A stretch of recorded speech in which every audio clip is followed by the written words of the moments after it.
Hello? Alright, cool. I think chat is missing. Okay. This stream is working. Chat's working. Okay, cool. Just making sure. Checking the edges of my box.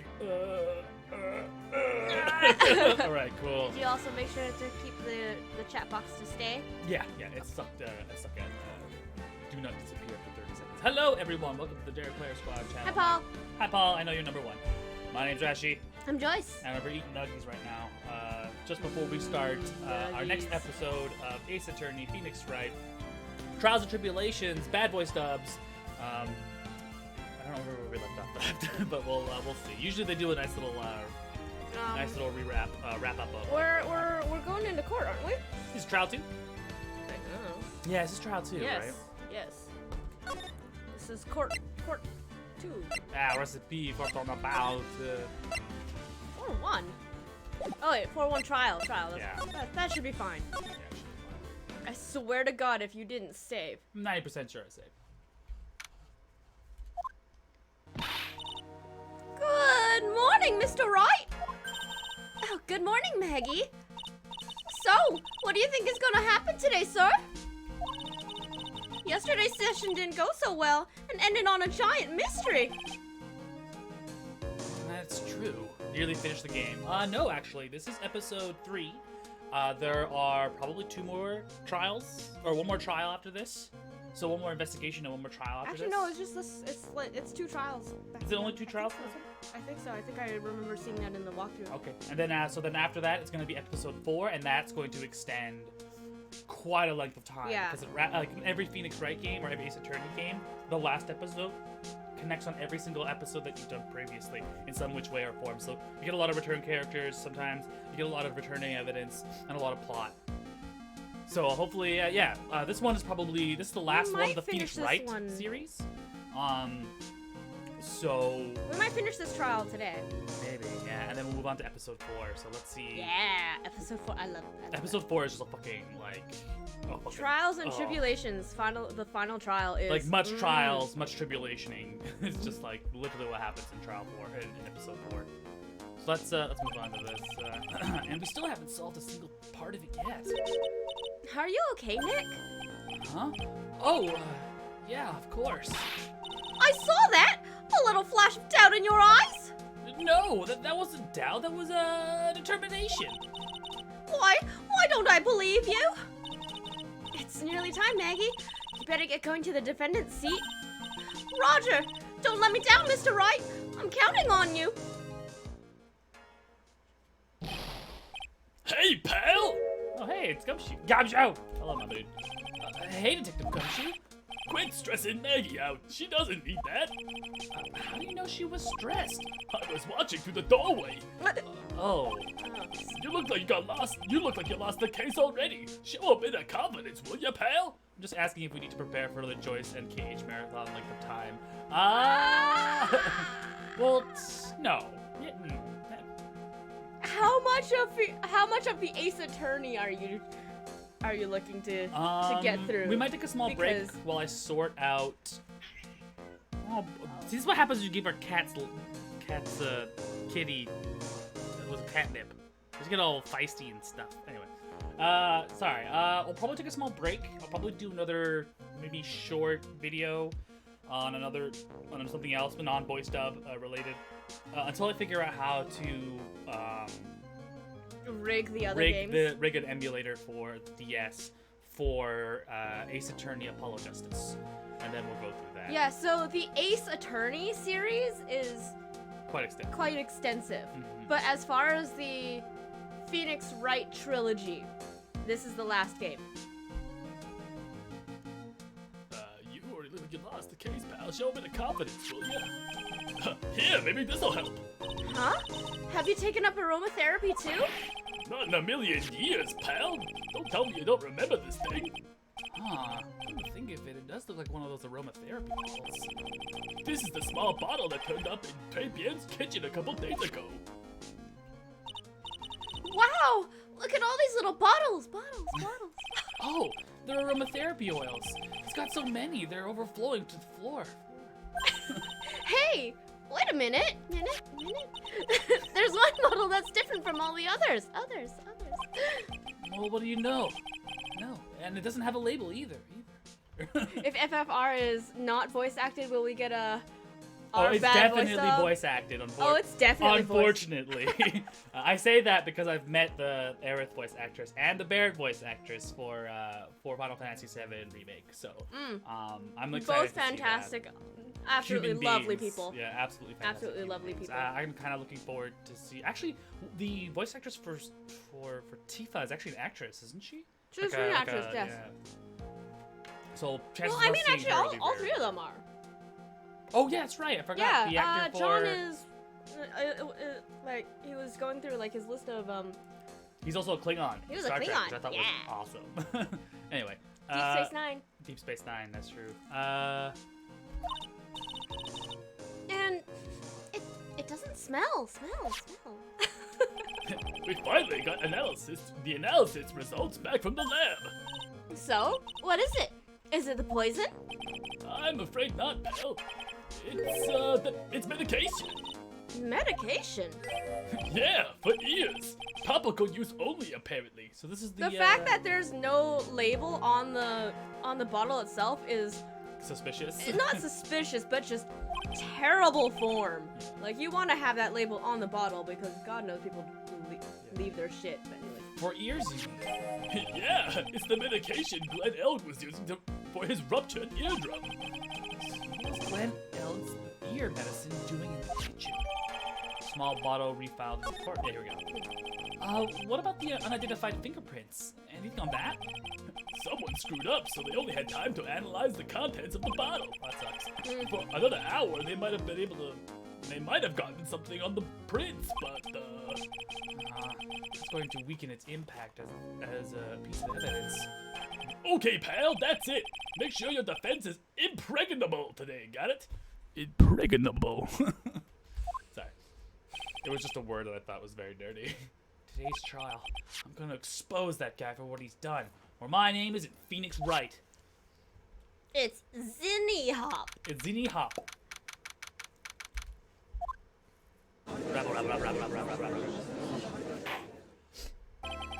Court is now in session for the trial of Maggie Bird. The defense is ready, Your Honor. Shunk. Ready and waiting as always, Your Honor. Very good. We will get on the way at once. Yesterday, we heard the testimony of Mr. Victor Kudo. He claims the witness and the defendant putting a powder. He claims to have witnessed the defendant putting a powder into the victim's coffin. However, the witness's testimony was plagued with a number of problems. The mark on the rim of the cup shows the victim drank from it with his right hand, but according to the old man's testimony, he picked it up with his left hand. I love the fact that he thinks this is so sad. Thank you, Mr. Godot. Furthermore, according to the witness's account, the victim was listening to the radio with an earpiece in his left ear. Yet the victim's left eardrum was ruptured, which makes him effectively deaf in that ear. It's amazing how many contradictions a single case can have, huh, Nick? Glub glub. I love this. This is, for those of you who are not familiar with Capcom, they have a really good, canonical, but official jazz soundtrack with this particular track, and it's so flippin' good. If you haven't done it already, go and do it. Anyway, I'm going to enlighten you, Your Honor. The world you seek keeps turning. You must turn with it. You've lost me already, Mr. Godot. Don't let the mysteries of yesterday mystify you today. You're really quiet. Only losers think like that. You got to change with the times. That's one of my rules. There you go. Are you implying that you've resolved these contradictions? You know the answers to these riddles? Oh, so you know the answer to these riddles? The old guy wasn't just throwing seeds in here. He was throwing us off the scent. And today I'll prove it. Very well. Let the first witness take the stand. Oh, is Jean? And you are? Oh, bonjour everyone! I'm Jean Armstrong, the owner and head chef of the Chippy restaurant. Enchanté! Everyone's like, oh god. Forgive me for asking, witness, but are you a woman? Oh là là, monsieur, as you can see, I am le pet un peu qui non? Imagine being a judge in a big court case. Be the jury determines guilt, lawyers represent the cases. All you really just have to do. There is no jury. There's no jury in this one. Not in this particular sequence of. In this world, there's no jury. It's simply the judge does the verdict. Mm-hmm. Let's see here. On the day of the incident, you were in Tribulations' kitchen. Isn't that right? Who is you, monsieur? Everything feels right. Also, the point of the judge is also to, what's the word? Mediate the presentation. Yeah, I guess so. Yeah. Because even in real world, when you do have a jury, the judge has to make sure that the two sides and the lawyers aren't just gonna Like throwing the willy-nilly book out. Yeah. throwing out things Yeah. to influence. In the real world, technically, if you go against a jury, sure, but there Yeah. are plenty of court cases that are simply mitigated by the judge himself. Yeah, especially the little ones. Yeah. So a lot of times people don't want to go to juries because juries are super influenced by feelings and emotions, not necessarily by facts. Yeah. That's why most people are like, I'd rather have a judge make the sentence. Yeah, true. Overly simplistic, but that's fair. Fair.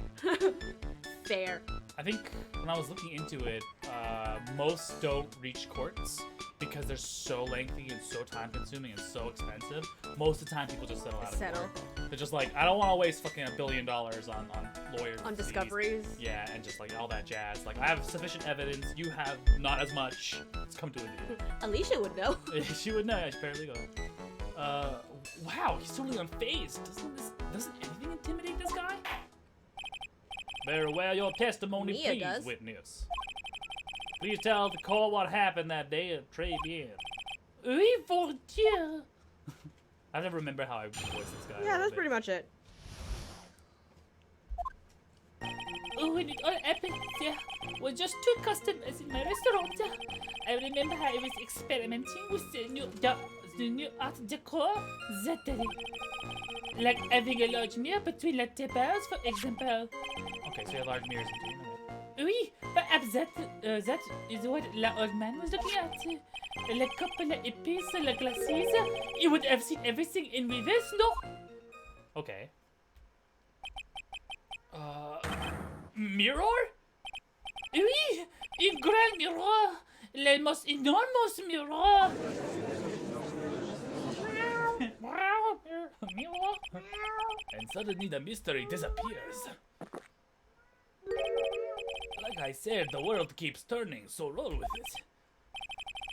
That would explain the coffee cup and the earpiece conundrum. The mirror would have made everything appear back to front. What the heck? It's way too early in the morning for this to be happening to me. Oh, this can't. Now then, Mr. Rao, you may begin your cross-examination. You know, the one thing that makes me call bullshit on his French is the use of la particles all the time, Yeah, it's exclusively. la-le-li. When it all happened, there were just 2 customers. And who are those 2 customers exactly? My, of course, young man who died, and the other not so young man. You are referring to yesterday's witness, I assume. What about the other man Maggie says she saw at the temple?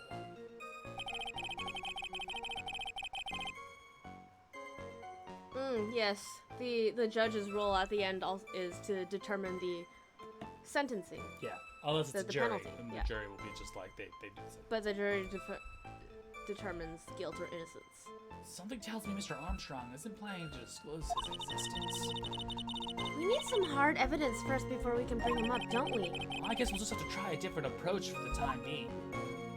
So he says, I remember I was experimenting. You were experimenting with new Art Deco. How come I've never heard of this about? How come I never heard about that before today?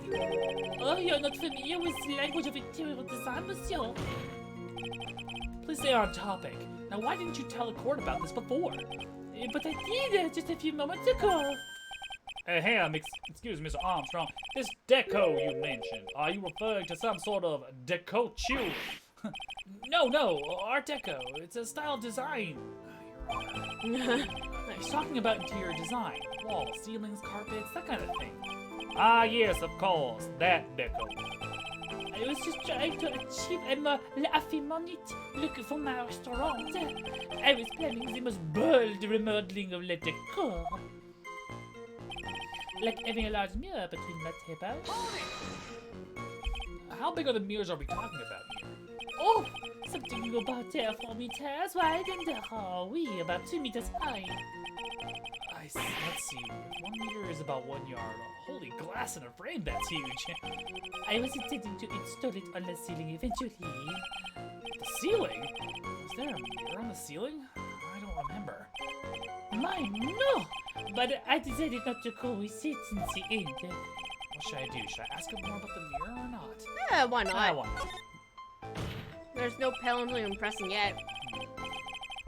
If you really had such a large mirror in the restaurant, someone would have noticed it. But there's nothing about a mirror in Mr. Kudo or Maggie Bird's testimonies. But, Oh, here we go. You didn't ask, Trice. You only have yourself to blame for such snuppy work. What? A mirror was delivered to Tribulations the day before the incident. Really? Was it now? As Mr. Armstrong testified, he was carrying out some design changes, and as it turned out, he actually used the mirror in the end. This just doesn't add up. Even if a mirror was delivered to Tribulations, it doesn't prove that it was in the restaurant the day of the crime. You want to doubt someone, try to open the mirror. I'm sure the person looking back at you will be dubious enough. So the witness yesterday had seen the victim reflected in a mirror. oui, perhaps that is what the old man was looking at. Normally I expect people to know the difference between a reflection and a real object. Normally, there's normality come into this. That's lame, Trice, even for you. Huh? Are you trying to say that if something isn't normal, it isn't possible? Is that it? Where does that leave the where does that leave the porky-headed lawyer and the top-notch chick over there? That's true. Hey. And the ungodly cool guy with the mask over there. Will Trice? Oh, ungodly cool. Ungodly cool like man with a mask over there. Here. Oh, here. I do not have a top knot. Mr. Godo is correct. A lack of normality is no basis for discounting an argument. Bien, logic is unlike. It's true. He's just like, what about this court case you think is normal? Like, the couple appears he would have not seen everything in reverse. no, that's not true. Okay, everything. He would have seen everything in reverse. Oui. Hey, Nick. We should take a second think about what old CD said in his testimony. How did he phrase it again? I was wearing an earpiece on the same side of his green lens of his specs. No question. You can't lock. You can lock me up if I'm wrong. It was in his left ear, without a doubt. Then he used the same hand to pick up the cup in his left hand. I forgot the echo. It's a backtrack. If he described everything reflected in a mirror, then everything he saw on the left was actually on the right, huh? That clears up all the problems with this testimony, I guess. Or does it? It's kind of hard to believe everything's the fault of a mirror, but You think old CD saw everything through a reflection? if he did, it would explain all the contradictions in his testimony. That just makes the situation worse for Maggie. There's gotta be something in that old man's testimony. We just gotta dig deeper. Right, so he gave us a testimony in the form of a haiku. Yes. When the incident occurred, I broke the vase at my seat. I'm sorry. That doesn't help us with anything. Not does it? yet. Forget what about this case is normal. I say what about this particular witness is normal. Nothing is normal, that's the joke. So he said he saw the mirror in the between, right? But he was supposed to be sitting here, right? No, he's sitting across the way. Okay. Okay, so if we look at the job listings, if we look at the actual crime photo. This is taken from the kitchen. Right. But if there was a mirror here, Actually, there's no mirror. there's no mirror. This is at the crime scene. Yeah, this is. But he also wait. But he also says he never actually installed it. Yeah, but he never installed it. That's why I wasn't there after the fact, not at the fact. This is the crime scene that occurred on the day. But there's no mirror here, right? Yeah.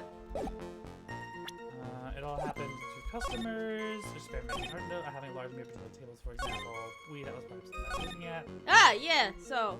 So this one right here, right? Yeah. Just do this. Probably this one, and then the picture. Yeah. Oh, maybe it's the wrong one. Did you pick the wrong photo? I don't think so. Let me just double check. You went by pretty fast. I don't know if I'm pretty sure I did not.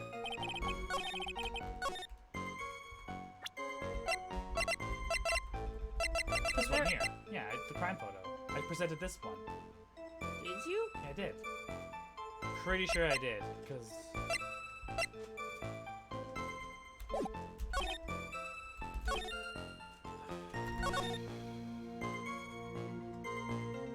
I think this must be it. I feel like this is it. Can be presented here. Instead. No, see, crap on enough. Okay. So there has to be something to do with the man's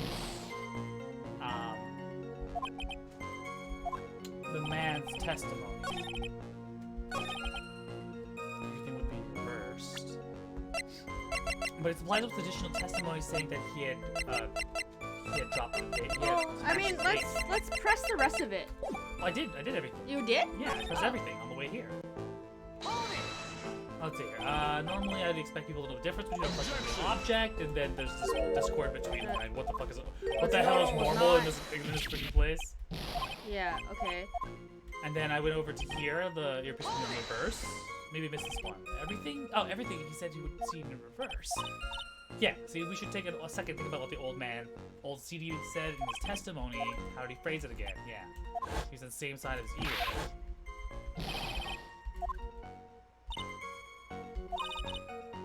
Then everything on the left would be on the right. So I'm not quite sure where I'm missing this. So if we go to his testimony again, right here. Gumshoe's lunchbox, trivia matches. Here. The incident occurred, I broke the vase at my seat. I'm sorry. If you look at the floor plans, so if you look at the scene of the crime,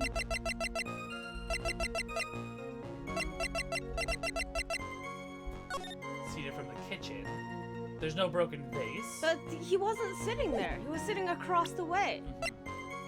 Guns autopsy report, coffee stains, lottery tickets. What else? Well, actually, he was saying, like, go back to the crime scene photo.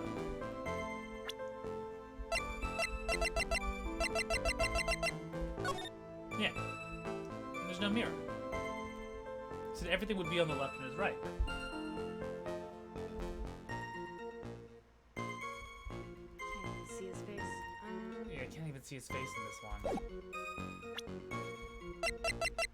Unless I can review his profile, but so he said everything would be that he saw on the left would be on the right, but he wears his on the left side, right? That's what it. Yeah, that's apparently what you're going for. So what am I missing here? The cup, the earpiece, and the glasses.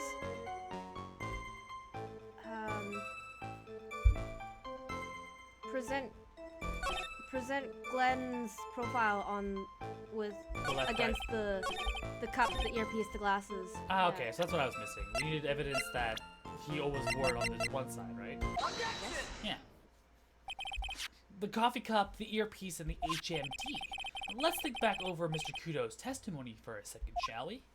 The boy was wearing the same earpiece on the same side as the green lens of his specs.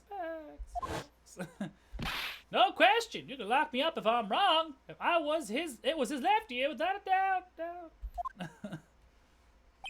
So, to summarize, we were told both the HMD and the earpiece were on the victim's left side. Now, if Mr. Kudo saw all that in the reflection of a mirror, it means both the HMD and the earpiece were actually on his right side. Exactement. You see, monsieur, now that you think about it, it's not so odd, no? Unfortunately, that's where we run into a monumental contradiction of the facts.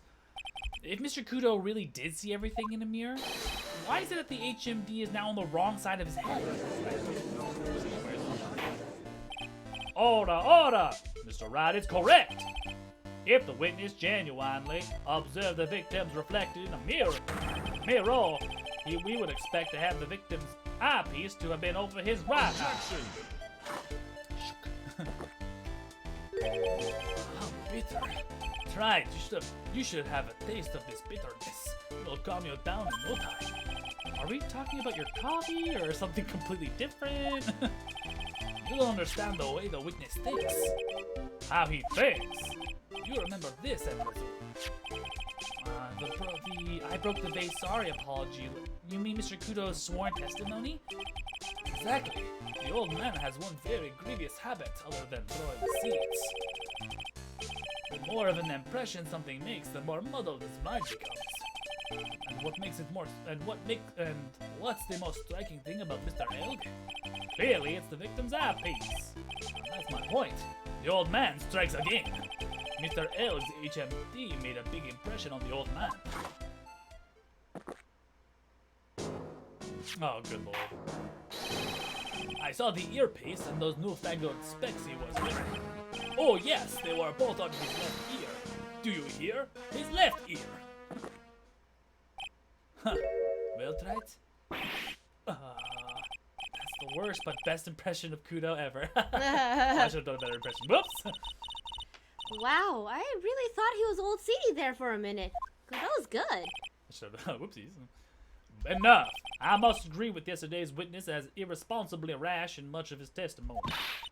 Bad luck, Nick. Looks like the boil of a contradiction you found is just a rash. A mirror can't be beaten by a handful of seeds, nor can it lie. So what exactly was the old man looking at? Fill us in, Mr. Armstrong. Go on, tell the court. We're all ears. Oui, I can explain. Please, if you will look at the plans of the restaurant. The mirror. Alors, is everyone sitting comfortably? La mirror, it was in the middle of the restaurant dividing the two halves. There is only one seat from which you could have seen an image of the victim. That was the seat at the table next to the victim. That was where the old man was sitting. After the terrible incident occurred, I moved the mirror so it was not in the way. Ah. But naturally, I did not touch anything else. That's a lie. Lie. That's a lie. Lie. I Lie. You lie. You lie. I see no problem with the explanation we have just heard. From the table next to the victims, Mr. Kudo could have seen the victim in the mirror. What a naughty little coquette I am, confusing all these men like this. Don't worry about it. We can keep up, except for the guy breaking out in a cold sweat over there again. Oh, I hate that guy. You said you didn't touch anything else apart from the mirror. Are you quite sure about that? Oh, yeah, of course. Of course. Oh, Cat's like freaking out. It's like, what are you doing, Dad? Please. Very well, please. Mr. Rad, your cross-examination, if you please. I don't think I even need to. I already know No. where the contradiction is. Yeah, you don't need to. Just Yeah. go for it. Go for the kill. Yeah.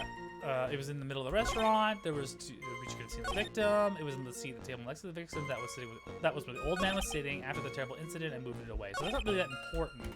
What's important Not is next- this contradicts What? Victor's testimony. In the incident occurred, I broke the vase at my seat. And she's saying, Jean is saying, the seat that the table was next to the victim is where the old man was sitting. Yeah. Wasn't there also another one that says I didn't touch anything? Yeah, naturally I didn't touch anything else. So both of those things Yeah. could probably... I think both of those things could be. yeah, so it's this one. I'm gonna go on a limb and say this one. Sure. Objection! Silence is good. Your Honor, Mr. Kudo's words yesterday strongly contradict Mr. Armstrong's testimony. This is the letter of apology that was written by Mr. Kudo was in now. What the heck is that cat doing? He's oh. trying to get at the sugar cookies. Oh, good lord. Your I son is realize trying it to get looks at my useless, sugar Your Honor, cookies. but it is still testimony. Huh. I guess useless people are only really good at identifying useless things. What relevance does this scrap of paper have to the trial, Mr. Wright? Mr. Kudo's testimony is actually very relevant to the question at hand, Your Honor, because it very clearly contradicts with this piece of evidence. I broke it, I'm sorry. This one? Yeah, one of the incident, I broke the glass in the seat. Yeah. Well, Your Honor? Well, I'm not sure the contradiction is as clear as you would have us to believe, Sorry, Mr. Wright. did I- No, you fucked up. Yeah, I was wrong. Sorry. It contradicts the photo. photo. Sorry, I thought you hadn't No. presented that one.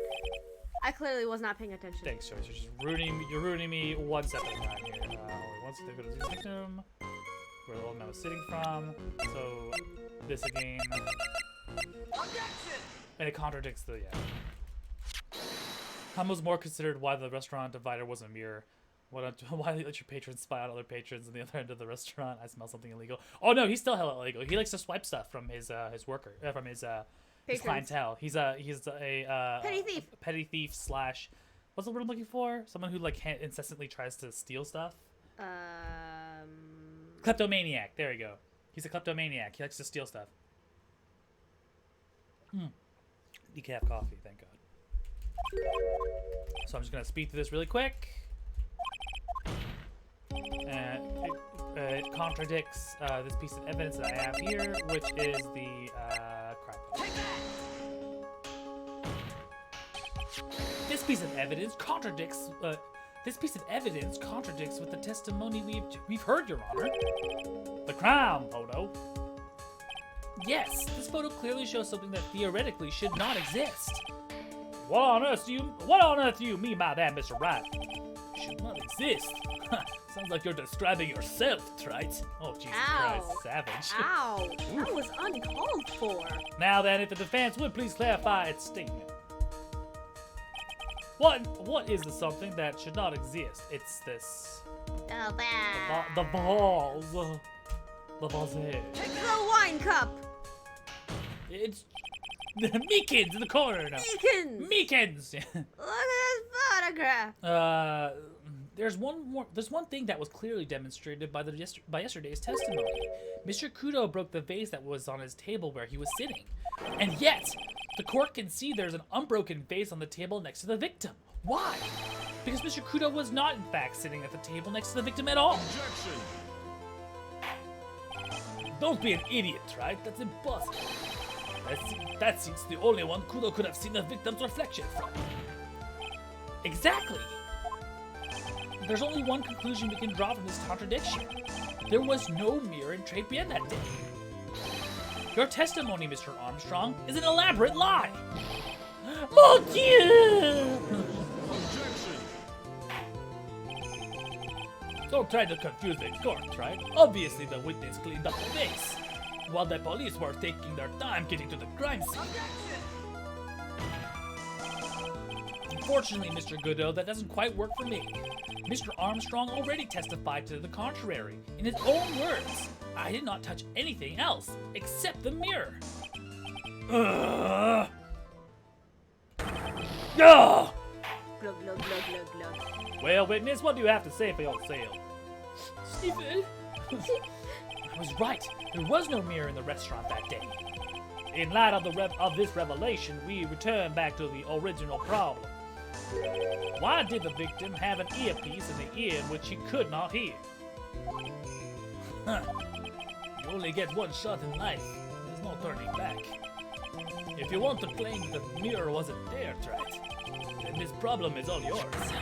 How do you explain that what the old man saw? If you answer this, then I'll be much more closer to the truth. I can feel it. Are you gonna be okay? Can you really solve this contradiction, Nick? There's more than just this one contradiction, Maya. What do you mean? Remember what Maggie told us? There was another man at the victim's table. And there was a sample CD on the victim's table. It all flies in the face of Mr. Kudo's testimony. And I think I know the real reason why nothing in this case is adding up. Well, Mr. Wright, let's hear your answer. Yes, Your Honor. The reason behind all the contradiction in Mr. Kudo's testimony is simple. He made a mistake, the ear doctor made a mistake, the victim was a phony. Whoopsies. Do you remember all the investigations from last week? I don't remember the investigations from last week. Well, I mean, you know that there's supposed to be a third person there, Yeah. and you know that Violetta was there, Yeah. and Victor never saw the face of The waitress that the brought waitress. the coffee cup. Yes. So Mr. Kudo didn't make a mistake. The ear doctor didn't make a mistake. I think the victim, therefore, the victim was a phony. This whole thing is an elaborate setup. I think it's Mr. Kudo saw what was posed as the scene of the crime, and then it was changed after he had left to make it look like Maggie had done it. So I'm gonna say the victim was a phony. And this case is riddled with contradictions, yet there is one very simple answer that clears them all up. And what is that? The incident Mr. Kudo witnessed and the incident the victim experienced were two completely different events. Mm-hmm. I wouldn't want a patron on the other side of the restaurant knowing I ordered to make chicken nuggets for the kids menu. I order chicken nuggets every other day. I am very proud of it. And did you eat all of them? You slut. I will order all my chicken nuggets I want and not be judged for it. Oh.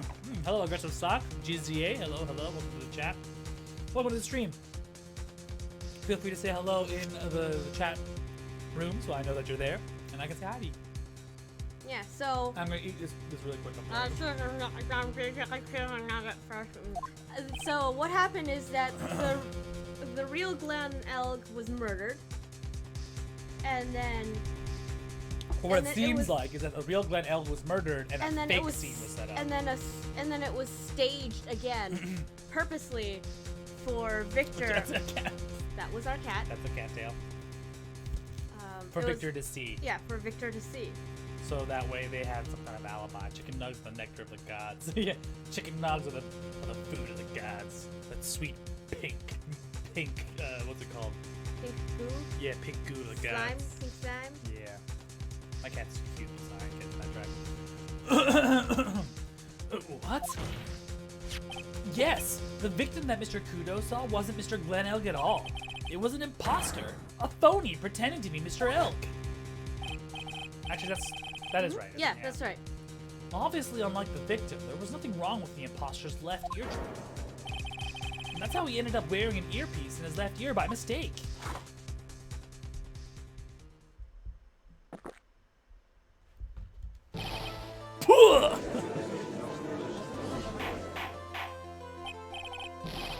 Order in this court. Settle down or I'll clear the courtroom.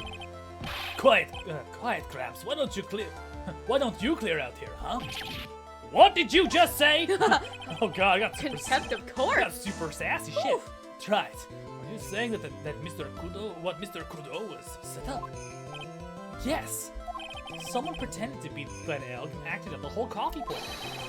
All for the express purpose of creating a witness out of one Mr. Victor Kudo. Objection!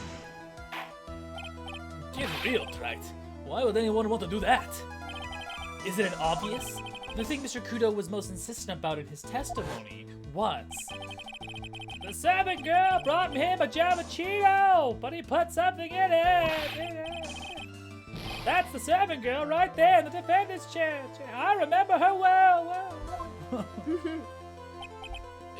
It's so hard to believe, but there was one and only one reason to show Mr. Kudo this fake poisoning. To show Maggie Bird in the act of poisoning the coffee. Objection! Are you insinuating that the waitress in the old man's story was a fake as well? It's true that there were no other customers in the restaurant at the time, but it's also true that the chef was there. Why would he would have noticed what was happening? That's right. Well, witness, if your restaurant really was the scene of such theatrics, you would have known about it, correct? Oh la la, this is the most difficult for me. No, it's quite simple. All you have to do is testify. You are under oath after all. Was there, in fact, a phony at Tribulations? The defense demands that Mr. Armstrong tell the whole truth about what happened. The defense's request for additional testimony is accepted. You will accurately explain in detail the events of the restaurant that day.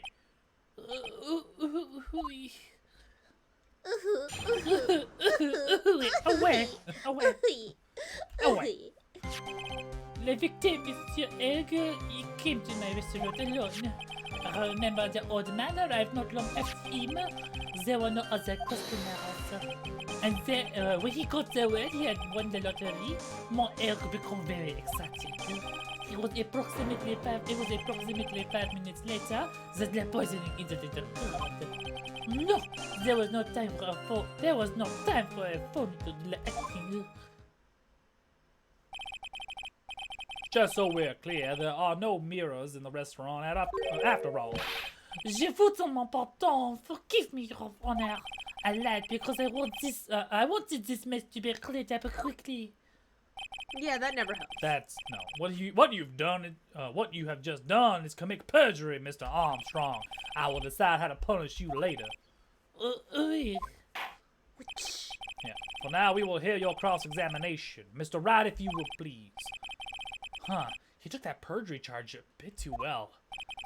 I'm guessing he'll be in more serious trouble after this cross-examination. All right, let's pick this cross-examination apart. Let's pick it Or apart. let's pick this testimony apart. The victim, Miss L, came to his restaurant alone. I remember an old man arrived long after him. There were no other customers. When he got word he won the lottery, he became very excited. And 5 minutes later, the I would press the lottery. yeah. Yeah, this is weird. So the lottery happens at 2:30, right? I forgot the time, but it's always the same. Yeah, I it's thought it was always 1. Did you see him? No, I was in the kitchen, but I heard him. I remember him shouting, "Yes, $500,000." Presumably the defendant heard that too. Incorrect. Presumably the defendant heard that too then, correct? Oh, Maggie? Oh, she looked like a part of fighting too. And what about Mr. Cadeau? The old man choked on some birdseed that got stuck in his throat. It seems now we have yet another incident on our hands.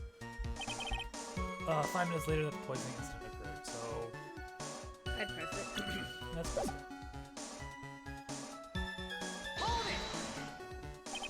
And what were you doing at that point? Without any customers, you must have had some time to kill. I am a multi-talented woman, monsieur.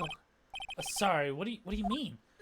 Oh, there is la renowned chef, Jean Armstrong, and la magic poet, Clarice Armstrong. Clarice? Oui, I was writing a poem and an angry tale of a chef in $500,000 of debt, cooking for a man who won $500,000 on the lottery. It is called Pourquoi? It means why. Perhaps I could recite it for la court?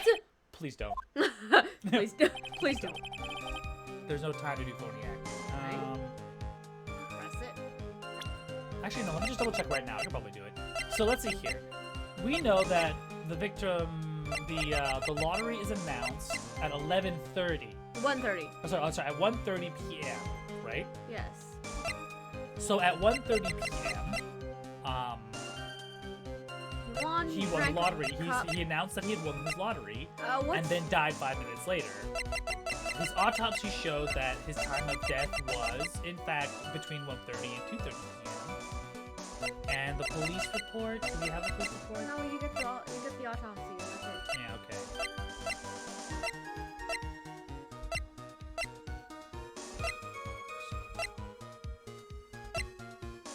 I think there's something that you. The cat just tossed over a bunch of stuff. I think there's something that you still need to press. Yeah, I think we need to press this here. You mean you contacted the police as soon as the incident occurred? I asked the old man to call from la payphone. by your own argument, right? The purpose of this phony victim's performance was so the old man would see it. In other words, once the incident occurred, his opportunity would completely disappear. Indeed. Bien, it seems like la shadow of doubt has been lifted, n'est pas? I guess Mr. Armstrong is connected to this case, huh? Absolutely. Someone was impersonating Mr. Elk, and I refuse to believe he was oblivious. He was there the whole time, after all. But if you're right, wouldn't Maggie have noticed too? She fell unconscious when the when the incident occurred. Remember? Oh, you mean that's when the phony staged his act? We'll know for sure once I find a hole in this testimony. So the one thing I didn't press was here. Yeah, maybe it's the earlier things? He was alone at his table. He was alone at his table as well. My oui, I saw him from la kitchen. Yet the defendant, Miss Bird, remembers it differently. She swears there was another man at the victim's table. Objection! Unfortunately for you, Trax, yesterday's witness also testified the victim was alone. No, seeing you squirm like that reminds me of a certain coffee's bittersweet bite. What kind of coffee is he been drinking? It's not coffee, it's love. It's love that's bittersweet. Hearing Maya say that makes her seem wise all of a sudden. The old man arrived on Press him. Eh? May as well. By old man, you mean Victor Cadeau, correct? Oui, he comes often for my special coffee. He should have ordered the nugs, not the coffee. I drank your coffee once. I drank your coffee once, Mr. Armstrong. It's special, I'll give you that. It's worth a sip just for the experience. And then you spit it out. Oh, you make me so happy, monsieur. You're most welcome, Anytime. I'm never coming I said it was worth a sip, nothing more. So old Mr. Kudo arrived at the restaurant at the same time as the victim. Maybe I should ask about his arrival in a little bit more detail. What time was What it? time was it? Out of curiosity, about what time was it when Mr. Kudo arrived? Oh no, I cannot remember, monsieur. I believe we were told by a witness yesterday. The crime was reported at 2:25 by a kind of scary old man. So here we go. So that's it. Does that perhaps jog your memory, witness? Oh, the incident happened 20 minutes after he arrived. So the victim must have arrived between 2 p.m. and 2:10 p.m. Just after 2, huh? Oh, thank you for your help in jogging my memory, monsieur. You are wonderful. I can sit here all the time and do nothing. I can't sit here and do nothing all the time, can I? The time of day will be added to the witness's testimony. Oh, monsieur Judge, everything I do for you. Merci bien. That's French, isn't it? Oh God, please don't flirt. I'm glad at least one person is in a good mood. He's even humming a song to himself. Okay, so that's That's what. it. So we can Because present if he can't, yeah, the flyer. yeah. So if he announced that he had won the lottery, which only announced at 1:30, but if he announced it at 2 o'clock, That's then not possible. that's wrong. That's not impossible. possible. Yeah. I'm afraid I finally got you. I'm afraid I finally got you, Mr. Armstrong. Quoi? What do you mean? At the time in question, the victim was listening to the radio with his earpiece. The show he was listening to was Millionaire Radio. Each week they announced the winning numbers of the $500,000 lottery ticket. Oui, that must have been the show mon El was listening to. Monsieur. Is what it Mon El, yeah, but it's mon. I can't see any problem with this testimony, Mr. Wright. is. Mur, right? Mur. Well, Melvin. If you're gonna do that with Monsieur, then do it with Mur. I wonder. You say the victim arrived in your restaurant after 2 p.m., correct? Oui, I'm sure of it. I remember it perfectly now. I know it was that time because I just finished serving la lunch menu. He's thinking it's all. Get to the point, right? If you have one. That show is broadcast live at 1:30 p.m. and it claims to be the most thrilling 10 minutes of your life. It's on the air at 1:30. Now supposedly the victim made some noise when it was announced that he had won. And yet, I don't believe his cry of joy would have occurred at 2 p.m. Because the show had already finished more than 30 minutes earlier at that point in time. No! The victim we've been told about has done nothing but this victim we've been told about has done nothing but the impossible. Listening to the radio with a ruptured eardrum, catching a show that was already over, there's only one conclusion one can draw from these facts.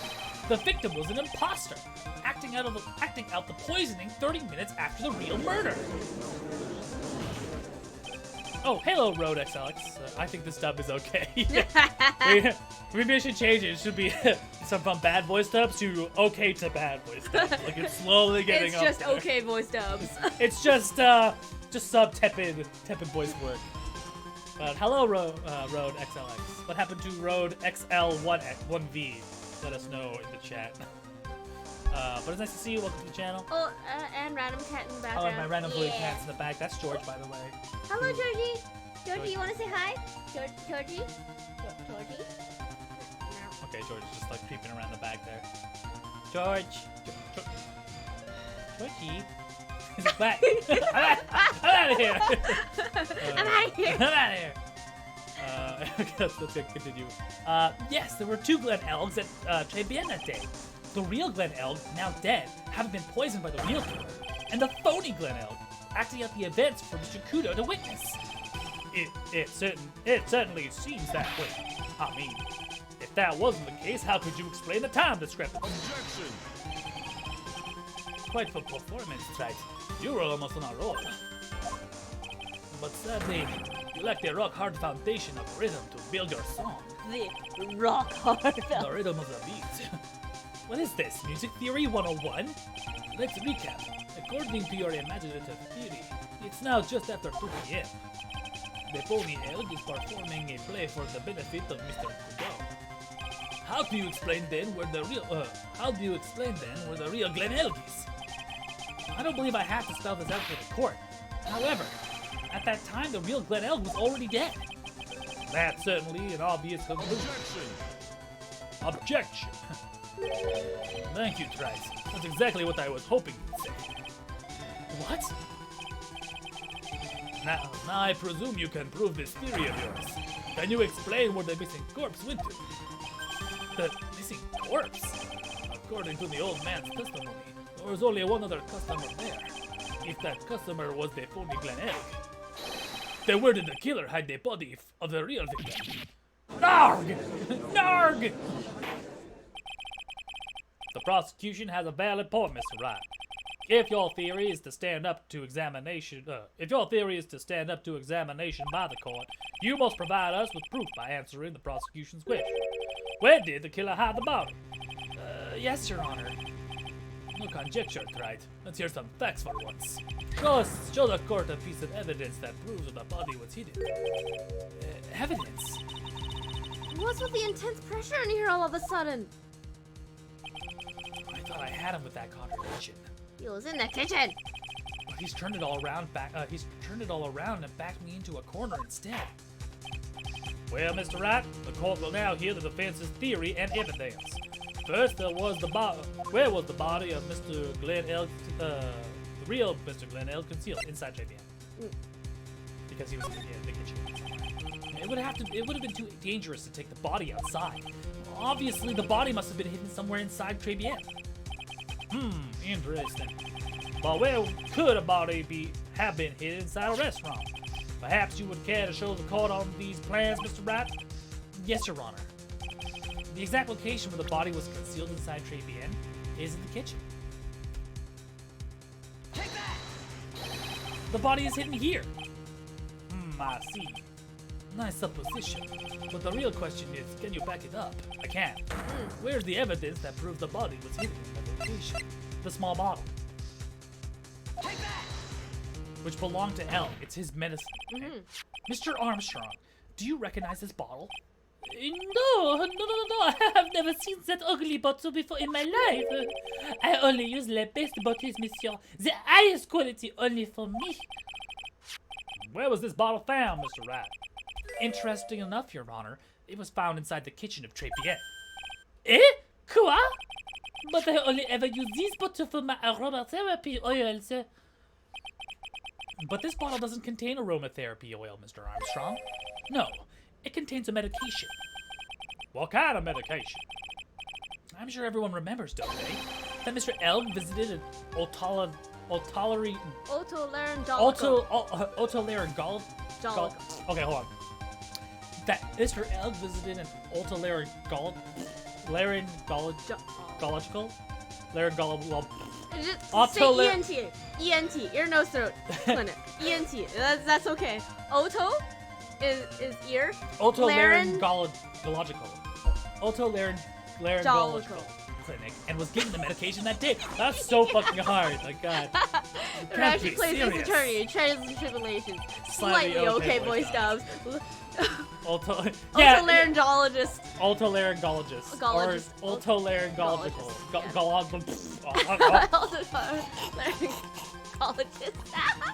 Sorry. Yeah, I died. The defense has the contents of the bottle analyzed. The defense has the contents of the bottle analyzed, and I have the lab results here. The contents of the bottle match the prescription that was given to Mr. Elg.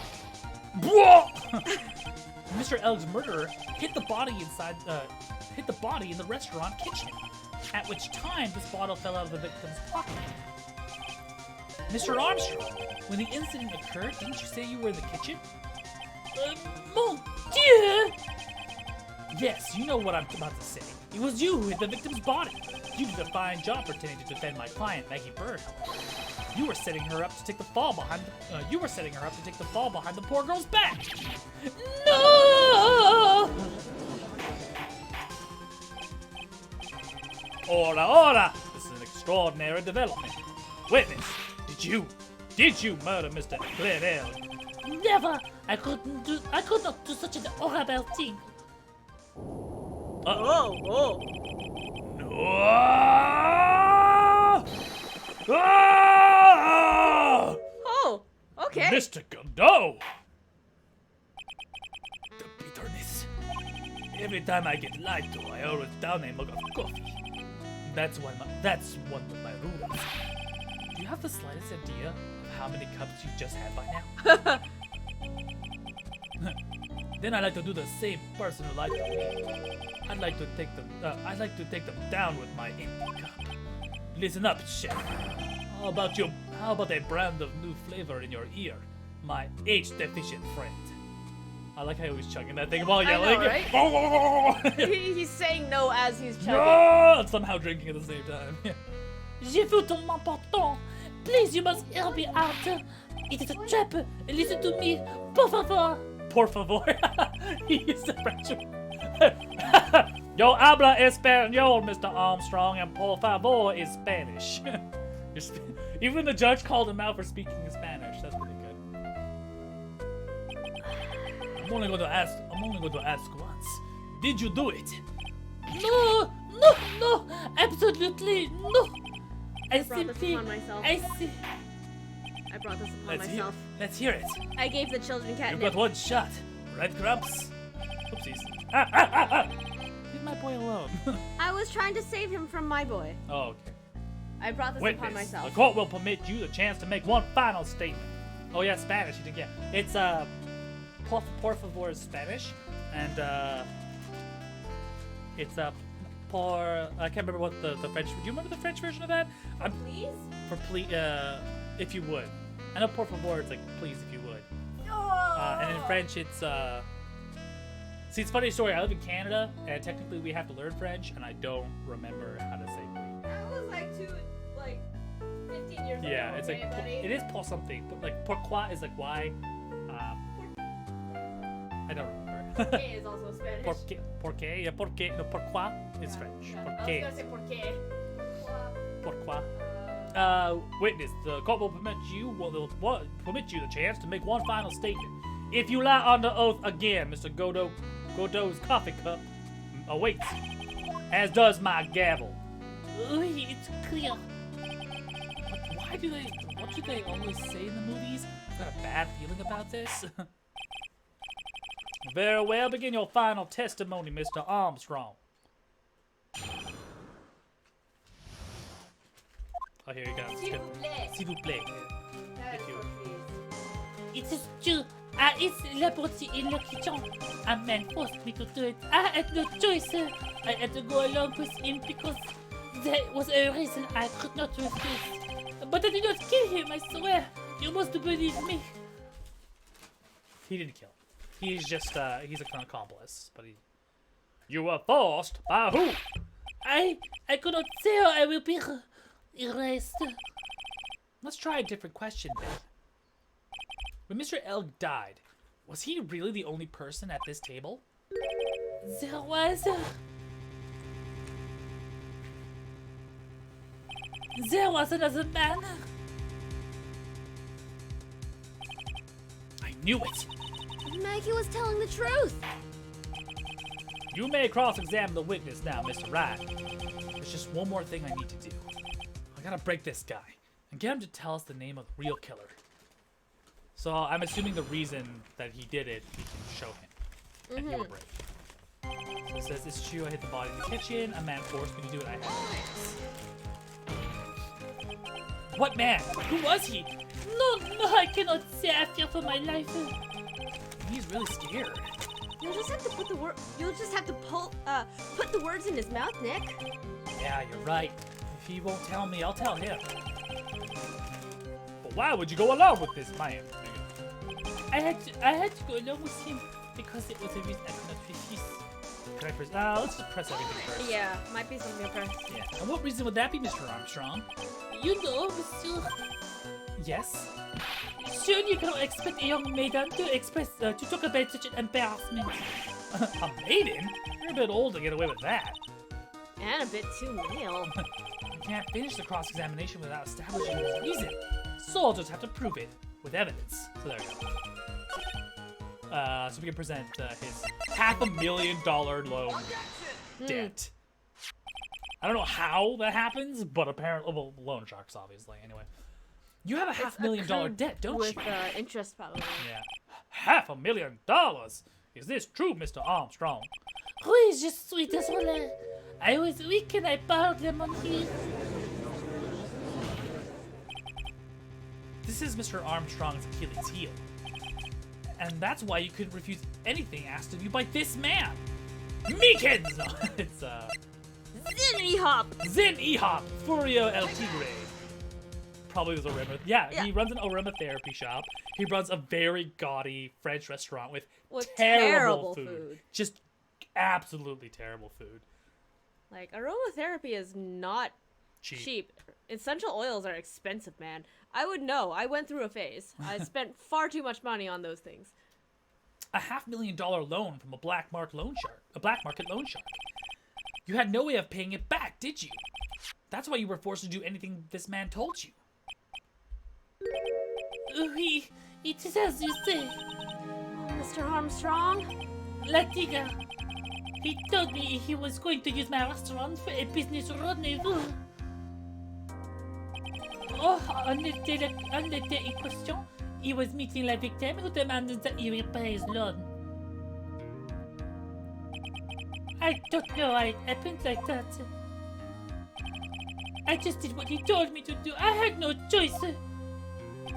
I carried the body inconscient Maggie out of the dining area and into the kitchen. After that, I just tried to forget what I had seen. I think we can now safely say the man who forced your hand was Mr. Furio Tiger, or Tigre. Mr. Furry Tiger. Mr. Furry Tiger. I do have one further question for you, Mr. Armstrong. The poison and the lottery ticket that were found in the defendant's apron pocket, was that your doing as well?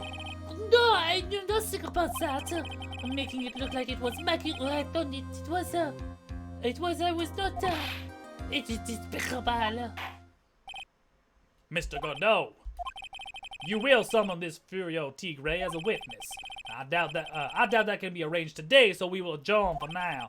Proceedings will continue tomorrow. Ooh. Oh, here, 30 minutes. What? The trial will go on. I'll see to it myself. I need a half an hour to get the guy on the stand. not a minute more. Okay, so we're not going into a Yeah. 3rd-day trial. Yeah. How the? Don't sit back and relax yet, Trite. No one knows if that chef is really telling the truth or not. This trial could still go on either way. Yes, he did say Godot right. Godot, yeah.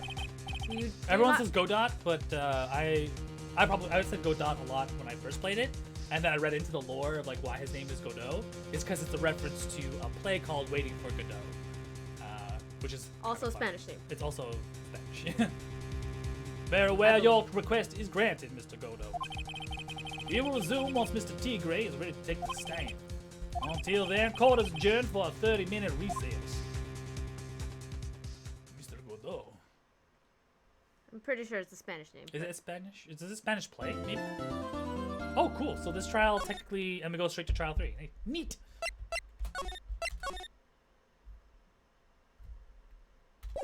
All right, let's continue on.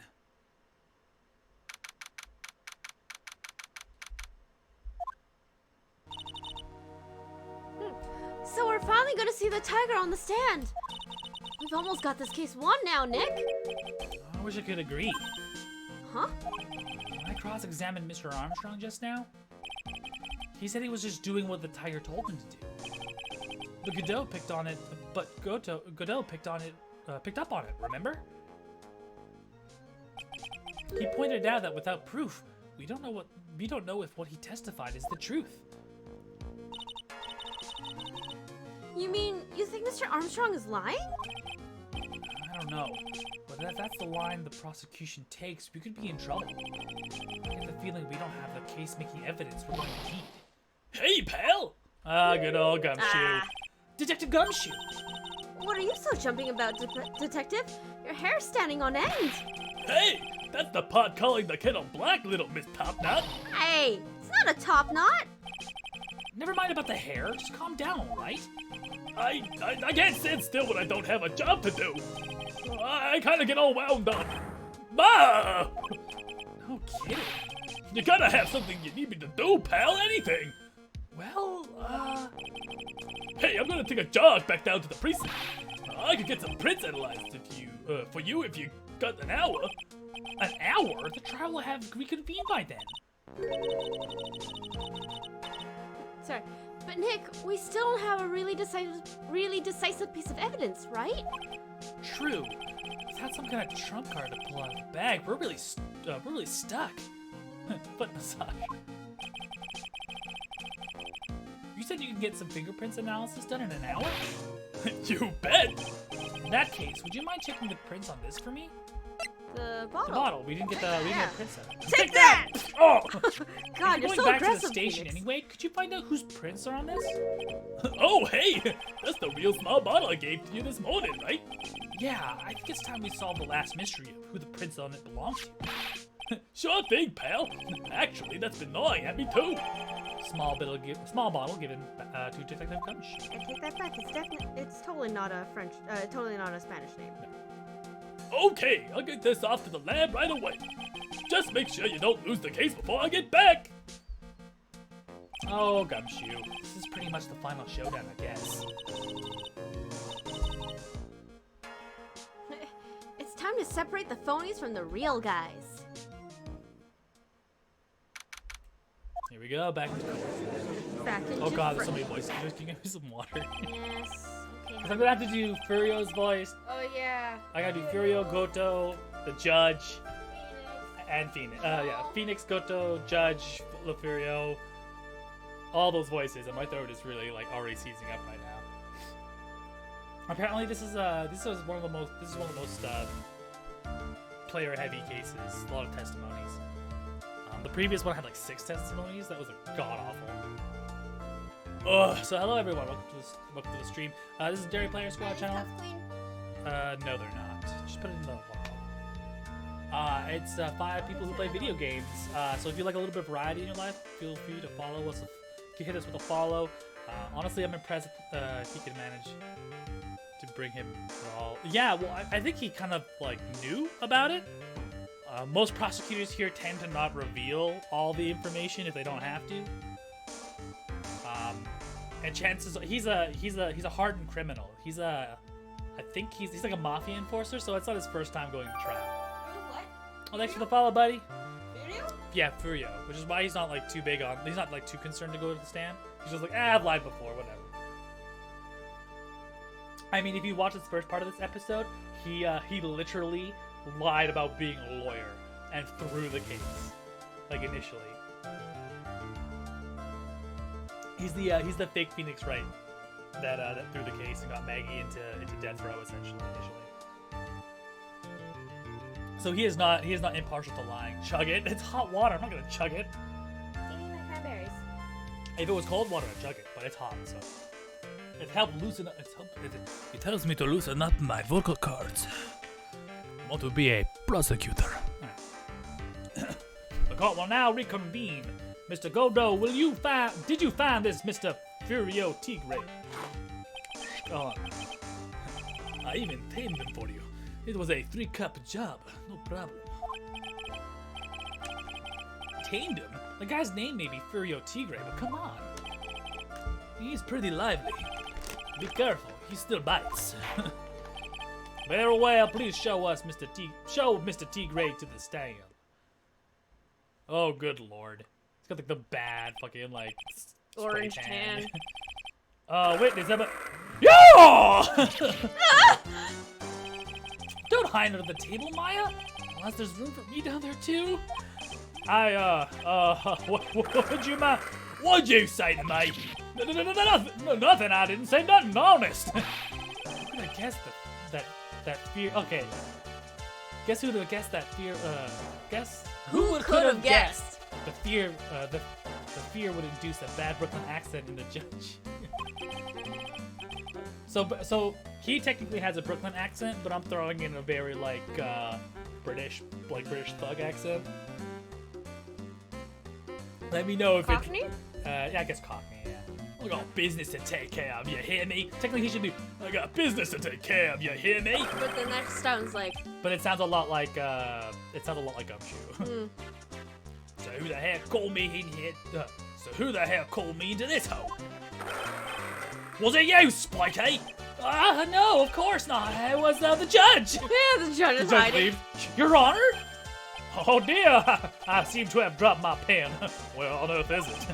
Don't mind me, just carry on with the proceeding as normal. That's it, we're doomed.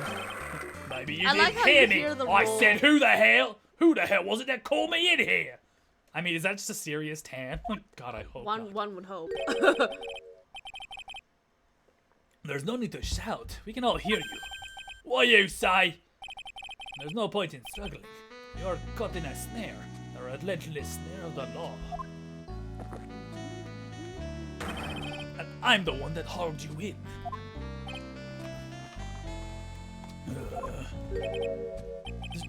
Too cool. Don't let him get the better of you, Nick. Let's start with the basics. You know about the incident in question, correct? Incident? Oh no, nothing about no stinking incident, mask boy. So not only did the fear induce a bad Brooklyn accent in the judge, but it also induced an inability for Phoenix to understand accents. Yeah. In this Yes, case, yes, that's it, canonically. Big brain powers right there. You mean you didn't attend the previous trial of Maggie Bart? Maggie who? I've got more important things to do than watch courtroom dramas. Of course. Well, perhaps you could give us your testimony then. Please tell us what you did on the day of the murder. Phoenix Wright. You know why you set this up, didn't you? You're gonna regret this, day, you? You're gonna regret the day you ruffled the tiger's fur. You hear what I'm saying? Maybe I should have brought a diaper with me today. Big brain logic. Big brain! Get a grip, Nick. I love the fact that she's still hiding under The desk. table. The tiger's alibi. I don't know nothing about no murder. I was tied up with business in December last year. Spent all my time in my office. Got whales lined up to borrow cash from tender lender every single day. You wanna check my alibi? Just ask for your letter. At last I have found my pen. Very well then, Mr. Wright, your cross-examination. Yeah! Imagine the tiger have more of a street gangster accent. Yeah, not the British. No, he's supposed to have a Brooklyn accent. But it sounds too much like Gumshoe, so I didn't deal with that. He should be talking more like... He should be talking more like this. You know, I'm a Brooklyn accent. You want a piece of me? You want a piece of me? I'm gonna kick your ass. Sorry. What is it? Please, witness, if you could refrain from shouting like that. It's supposed to be I know the game's dead, guys, but blue place. Blue place. That low life. That low life. I was supposed to go. That low life ain't got no lawyer. He says punches away at stupid details till he wins. That's supposed to be his. His Brooklyn accent. But I gave him a British accent because it just thought it sounded better. Jason Statham accent because I thought it made him feel a bit more punchy. Also to help differentiate from Gumshoe. That low life. That low life ain't low lawyer. He just punches away at stupid details till he wins. Low life, me? Listen up, Smarty. Oh, listen up, Smarty. Every time you ask me something that doesn't relate to this case, I'm gonna bill you $50,000. And you gonna borrow the cash from me. Huh? That's one loan contract I refuse to sign. And if you don't think it ain't gonna hurt, then when you tangle with the tiger.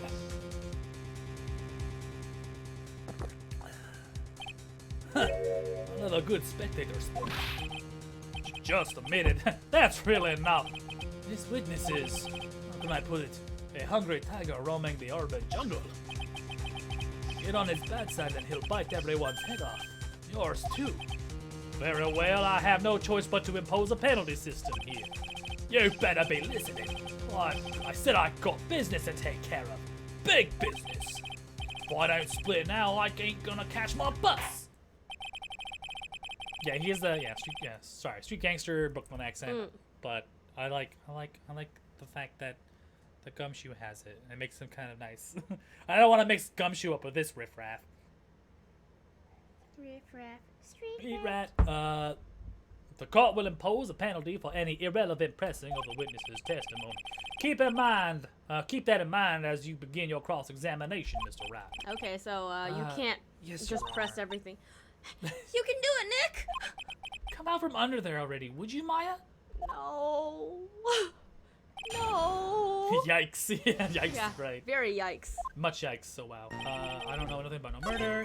I was tied up with business last year, spent all my time in the office. However, we do have something that connects them. We have something from Glenn Elk's desk about a meeting with the tiger on the 3rd of December. So maybe that's it. Well, I mean, it's not that you can't press things. It's just that if you press unnecessarily, yeah. you will get burned. So I'm gonna press this because it seems relevant. Are you sure about that? You're talking about 1 month ago, you know. You see these teeth? You see these teeth? That's how sharp my secretary is. Sharp? Is he talking about Violetta Cadaverini? She writes everything in my scheduler. December, mainly in the office. That's what it says. So that's where I was. Seems like a rather sketchy schedule. Aha! There he goes again. The tiger did all December isn't the issue. What's important is what he was doing the day of the murder. So now what? That's harder. This one you can probably press harder. Mr. Tigre, what do you want? I like that there's a roar in the back. If you wouldn't mind going into a bit more detail. This is a dead end, right? You know it. Remember the rules. No, it's essential that we establish the witness's alibi accurately. I agree. The witness was killed on December 3rd. Where were you in the office were you in the office that day too? Maybe you ain't listening. Of course I was. I never set foot outside. I had meetings all day with a bunch of cats wanting to do business with me. I ain't never seen that young kid before. I do believe the witness's last statement was important. Mr. Godot, if you could please, Mr. Tigre, the court asks you to address that last statement, to add that last statement to your testimony. I like how he just passes He just off goes to Godot because he's Godot. the one that he won't mess with. Yeah. Don't let the animal beat you. Be a man, Your Honor, and ask him yourself. On the day you talking about, I was in the office too. I never saw that kid before. That's the one that you can Probably present present the yeah. calendar to So now. there's a calendar found on Glenn Elg's desk that Meet says with on December Tigre. 3rd, the day that he died, that he was to meet with the tiger. With Yes. the tiger. Mr. Tigre, you claim that you didn't know Mr. Glenn Elg, but it appears that Mr. Glenn Elg knew you. What? Mr. Elg left this little note on his calendar. Meet with the tiger. And the date? December 3rd. December 3rd? That's the day of the murder. So, Mr. Tigre, I submit that you did indeed know one Mr. Glenn Elg. Because on the very day of the incident, you met with him. Yeah, no wasting time this time. Yeah. Not bad. You actually not bad. Sorry? Oh, I was just messing with you. I was just messing with you to see how good you were. Did you hear that, Nick? He said you're not bad. That's one compliment I can do without. Plus, he's lying through his teeth. He said Witness, please not remember bad, you're but he under didn't say oath. you were good. Lies will not be tolerated. You calling me a liar? Is that what you're doing? Ruh-roh! So you're saying that your claim to have never seen that kid before is the truth? I said I'm dead serious. You better believe it's the truth. But I'd say that gives me time to enjoy another cup of pure black magic. I'm gonna chug another cup. magic. That is while you testify for the court again, Mr. Tigre. Oh, yes. Would you mind indulging the court, witness? Ah, Woo! Donna Tijogos. Hello, welcome to the stream. Welcome. Say hello in the chat. Say hello to everybody. The DPS channels, 5 people who play video games. So if you like a little bit of variety and spice in your streaming life, this is a good place to follow at. Let's see, what's next? He never actually met the victim. That's gotta be a lie right there. It's time I nailed this guy. The butt. The victim, Glenn Elg. I know, liar. I never met Glenn Elg. There was some lame guy with that name, though, wanted to borrow cash from me. I've set up a meeting with the guy at my office, tender lender. Waited around for him, but he ain't never showed. I ain't never been to that Tribune joint, you hear? So he says he's never been to the Tribune. And yet. I see that all seems perfectly logical. You had arranged to meet with the victim, but he didn't show up. I've heard it's pretty hard to keep appointments when you're dead. Fair. Very well, you may begin your cross-examination, Mr. Rat. Yes, Your Honor. Didn't I tell you I got a big deal going down today? I ain't gonna make my boss now. I'm gonna have to take the express train. That bill's going straight to you, right? The victim. You both are awesome. Yeah. Thank you. He's doing all the work. I'm doing like 90% of the work right now. But You get all of one line from Maya when she's hidden under a table. I Go, don't- Nick, go! under the I table. believe in you! It's okay, Phoenix! But yeah, if you want to see more of the voice acting stuff, there's plenty on the channel. You can go to our YouTube account that has a bunch of it currently archived. So if that's something you're interested in, feel free. For as long as, like, YouTube's It doesn't policy, it doesn't change again and, like, wipe us, but... Yeah, I have to make time to upload everything to a hard drive sometime. I know, liar. I've never met Glenn Elg. He said he never was at the he's never at the Tribune. Which However, is a lie! because if you look here at the contract, no, it's the matchbook yeah, he had a matchbook that was in his on his desk. in his desk, found on the tender lender. Yeah. So I can't press everything now because it will penalize me if I do so unnecessarily. So I think it's given us the green light to be like, if you have the evidence, just push it. Just go for it. Just push it. Mr. Tigre, is there something you'd like to tell the court about these matches? Matches? What are you talking about? We found them in your office at the Tender Lender. They're from that restaurant? What? You really have never been to the Trade Inn before. What was the book of the restaurant's matches doing on your desk? Also, you can tell that this is a little dated. that Matchbooks. matchbooks are a thing to hand out. You've been snooping around in my stuff now too, wise guy. What are you, my ball and chain? Ain't no broad controlling me.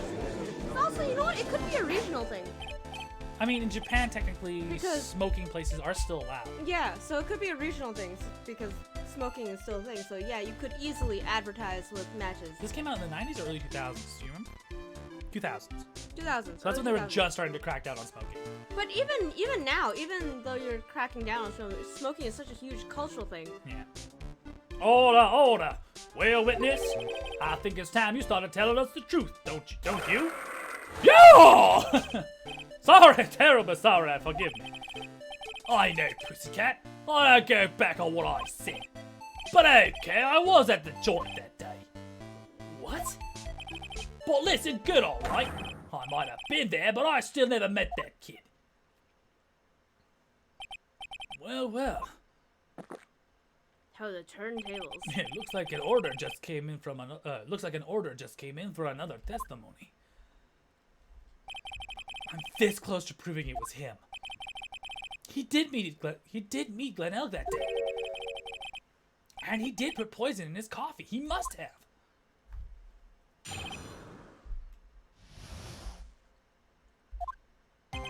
I was supposed to meet with the kid at the restaurant that afternoon. I opened the door to the joint. I saw one ugly screen. The guy was laid out over the table, stiff as concrete. I figured if the place wasn't hot already, it was gonna be, so I split. I had the cop siren on my way out. I went straight back to my office. I see. You didn't actually meet with him in the end, then. Well, Mr. Wright, your cross-examination, please. Yes, Your Honor. Hold it! If I wait around here any longer, I ain't even gonna make the normal express. No more stupid questions. Ha, no problem. Anytime Trite presses you on something irrelevant, I'll see he pays a penalty. Mr. Godo, that's my job. But Your job is to slam that little hammer of yours and call it guilty verdict. So do it. Yes, sir. Special Express What a ain't cheap, judge. right? Just so you know, since you're paying. Oh man, doesn't the rule of law mean anything around here? Yeah.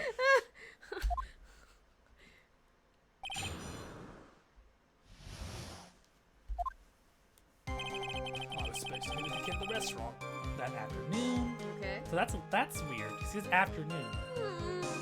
I mean, it's When 2. I opened the door, I saw one of the 1:30. scene. The guy that laid out over the table is concrete. But he opened the door and he said he saw him, right?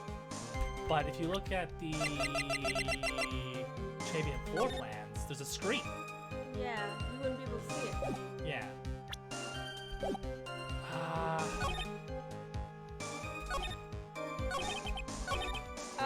You can't press unnecessarily, but you still can press. I can have a bit of a method. Let me just see here. An ugly scene. What do you mean? Objection! The witness has already told us, right? Which makes that question irrelevant. But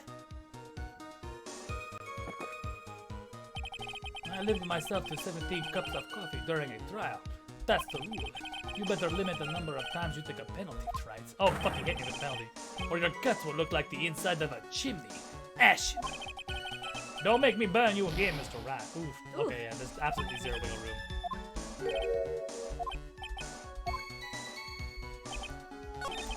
So this is it, right? Wait, hold on. There's no way he could have seen it through Travian's floor plan. He said he opened the door and he saw it, but there's no way he could have seen it. There's a screen there. Guy was laid out on the table, stiff as concrete. Figured if this place was hot already, it would have been easily split. Cop siren on the way out. Yeah. So this is wrong. He couldn't have seen it.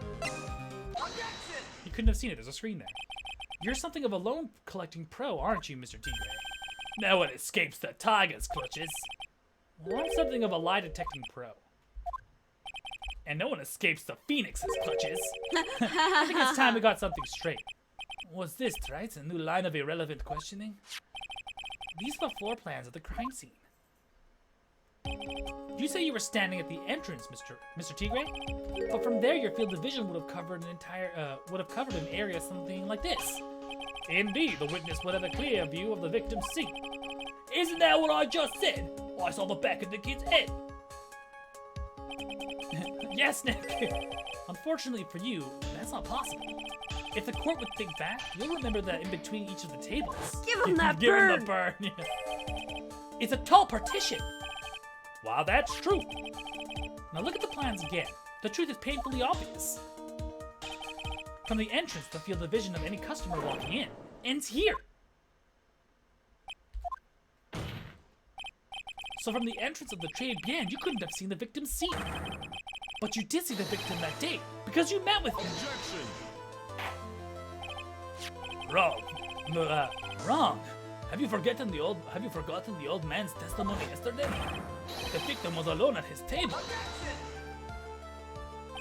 But the defense just proved that point to be moot. The victim witnessed by Mr. Kudo was not Glenn Elg, but a fake. What?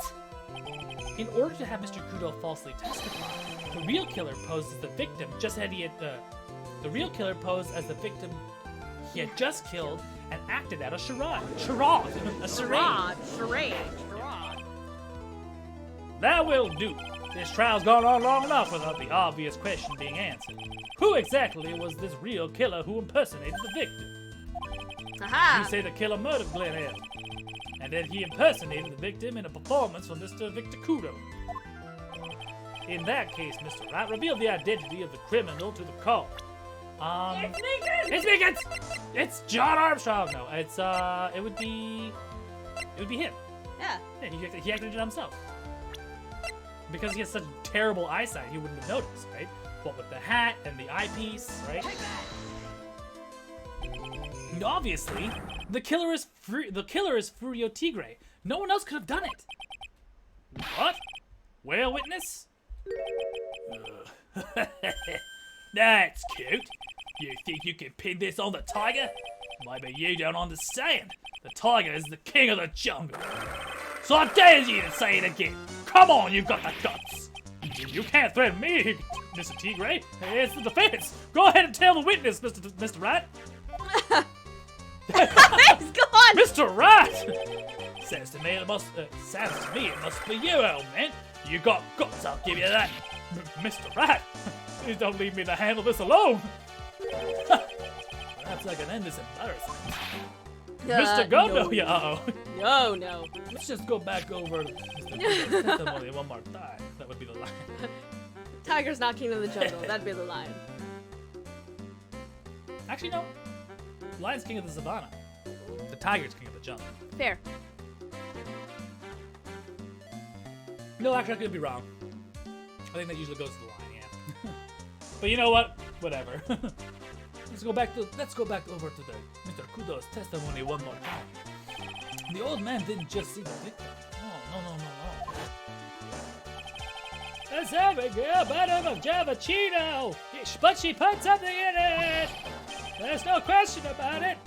She very conspicuously put some white powder in there.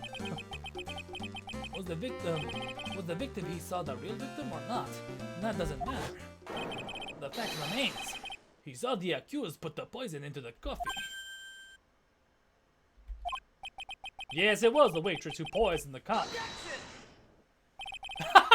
He says it from under the desk. Very impressive, Mr. Godot.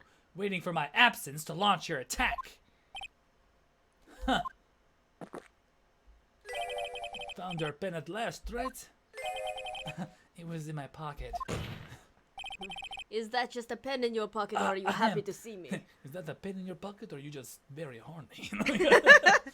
But anyway, Mr. Kudo witnessed two people that day. He saw the victim, the supposed Mr. Glenn Elg, and the waitress from behind. Yes, your point, Mr. Rat. I think the conclusion is obvious. If this Glenn Elg was really the killer in disguise, then surely it's possible the waitress was also part of the show. What? Dinner You mean and a show. The waitress was an imposter as well? The defendant, Miss Bird, fell unconsciously immediately after the incident. And someone used her fainting to hatch an elaborate plan to pin a murder on her. Who on earth was it? Who was the waitress that Mr. Kudo witnessed? Meekins! It's Maya! It's Maya! Well, it could have been Maya. Who is this woman? Her name is Viola Cadaverini. She's an employee of the tender lender. You're making a big mistake. Do you know who Violetta's grandfather is? You better be going home in an armored truck tonight if you know what I mean. Stop. Stop shaking, Nick. Where was I?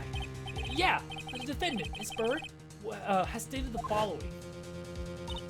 Well, when I took the coffee over to the victim's table, it's true there was another customer in the restaurant. It's just the flashback. He's like, She was sort of creepy. And she had a kind of cackling laugh. there are just too many contradictions in this case. The second man at the victim's table was the second man at the victim's table who nobody but Miss Bird seemed to have seen. Jesus, in real life this would be kind of scary. Yeah. It is a very plausible murder case. It's just covered in a whole bunch of just like bullshit goofy characters and circumstances, you know? Mm-hmm. Yeah, like Phoenix has got balls to go after the mafia's granddaughter. Yeah, the mob boss's granddaughter. The earpiece worn by the victim in his left ear when his eardrum was ruptured, and the radio show that he was supposedly listening to a half an hour after it was over. There's only one logical explanation that clears up all these contradictions. The whole incident took place twice, once for real and once for show. And Mr. Furio Tigre, the only person that could have committed the crime, is you. Witness, what do you have to say? That's cute. Sorry? You all right?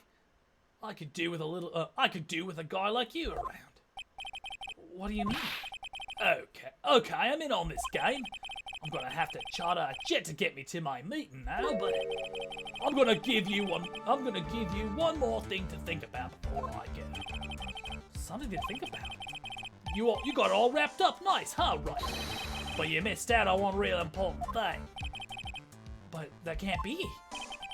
I was in the joint that day when I met that kid too. But I couldn't have poisoned him, you hear? What?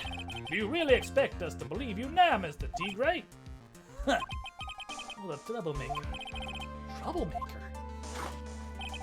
Looks like we're going to need another one for the road.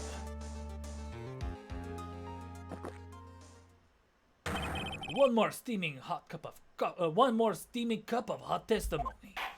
Hot testimony. Echo.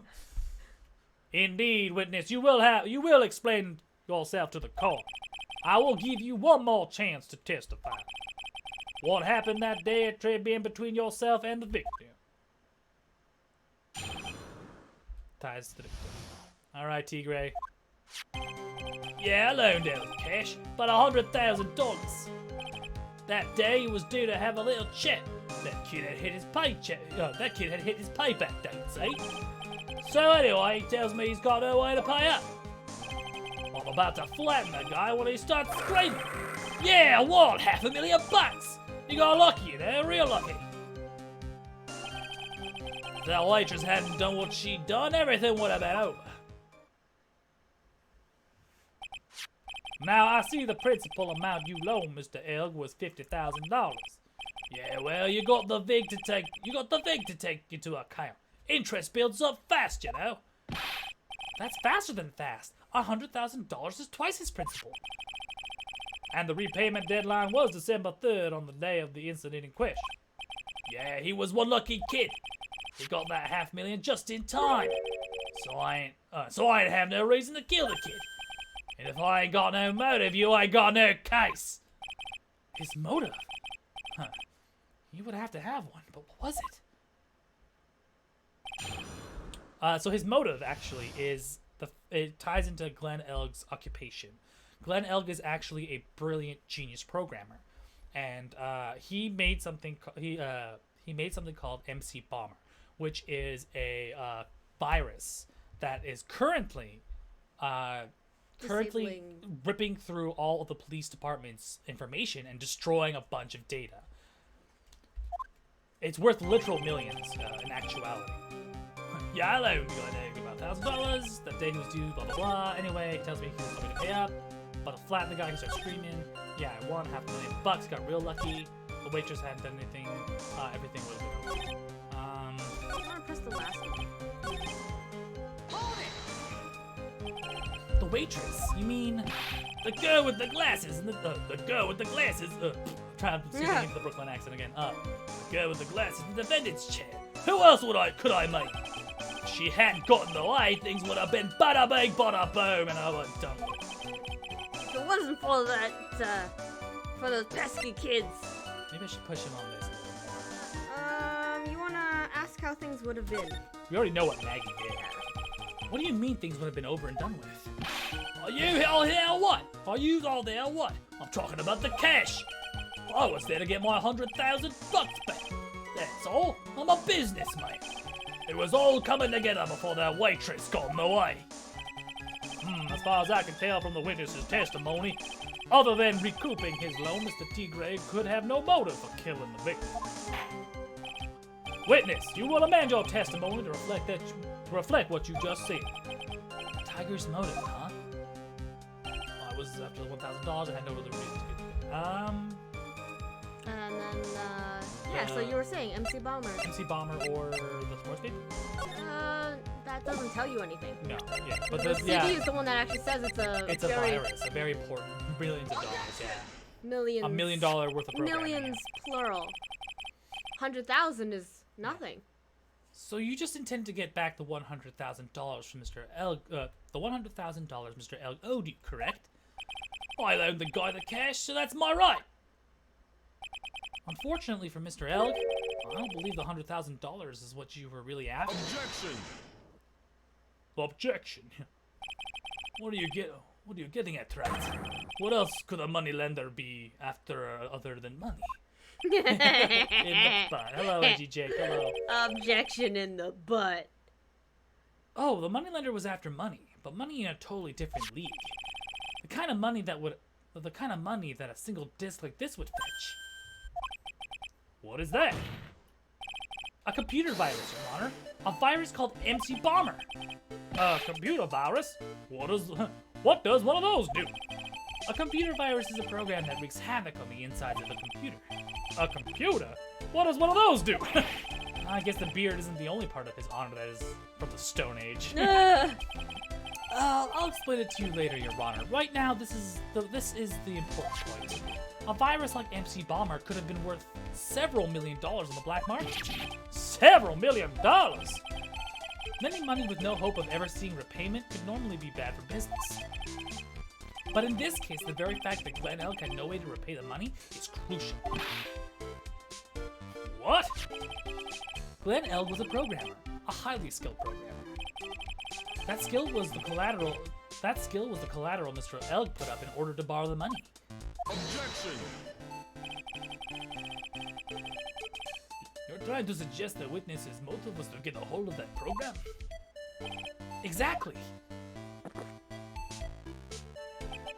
The witness may have poor fashion sense, but he is by no means an idiot, right? A man like him could get his hands on $1 million without resorting to murder.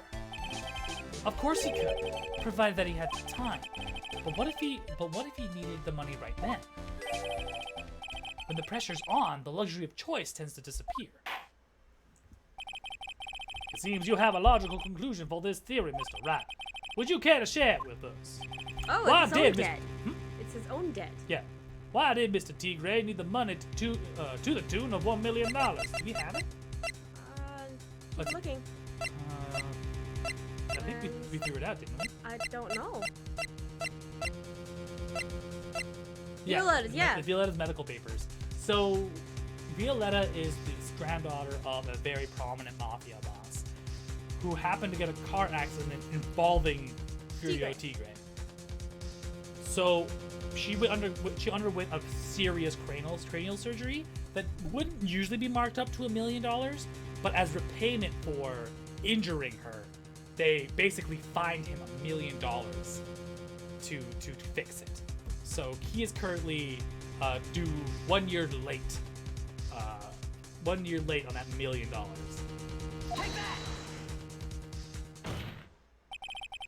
In December of last year, you found yourself in need of a huge amount of money. About 6 months ago, you were involved in a traffic accident, weren't you? An accident involving a car and a scooter, in which a young woman was injured. She was taken to the hospital where she underwent surgery. How much of this do you know? These medical papers document the treatment of the young woman in question. According to these, her operation cost $1 million. And yet, when the payment was due last month, you somehow managed to pay it in full. $1 million? A preposterous sum. Someone should sue these HMOs. Yeah. Hedge money organizations, what are they called? I have no idea. No one would pay a bill like that. If a medical association got wind of it, the hospital would end up as dead as a morgue. But Mr. Tigre had no choice but to pay, because his very life depended on it. Yo! Health Maintenance Organization. Oh, it's Order. You say his life depended on it, Mr. Rat? Indeed it did. Simply because he injured a woman that was none other than Viola Cadaverini. Did you say Cadaverini? The very one. Bruto Cadaverini, mob boss in charge of all underworld activities in the city, and doting grandfather to his precious Violetta, also known as Viola Cadaverini. Oh!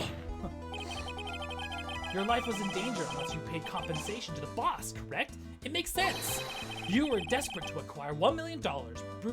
You were desperate to acquire the $1 million Bruto Cadaverini demanded of you. So desperate, in fact, that you decided to sacrifice Glenelg's life to pay your debt.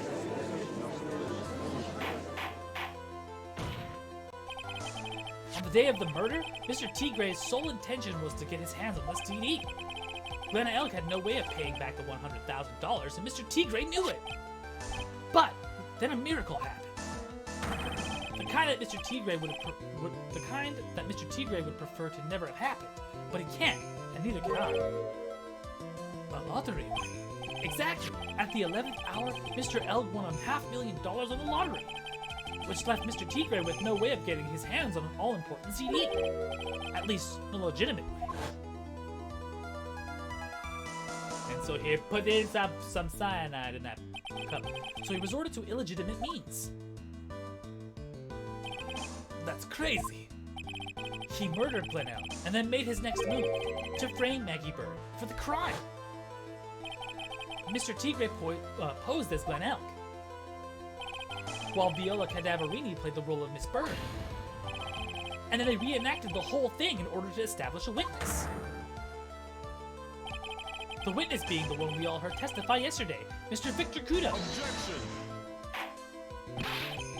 Like I said, right? That's crazy. No one could pull out a stunt like that. For starters, there's no way the chef would have been kept in the dark about it. He wasn't. He was an accomplice. Yeah, but Mr. Armstrong was in on it from the very beginning. Have you forgotten already, Mr. Goodell? Mr. Armstrong owed the witness money too. $500,000, in fact. He had no choice but to go along with Mr. Tigre's plan.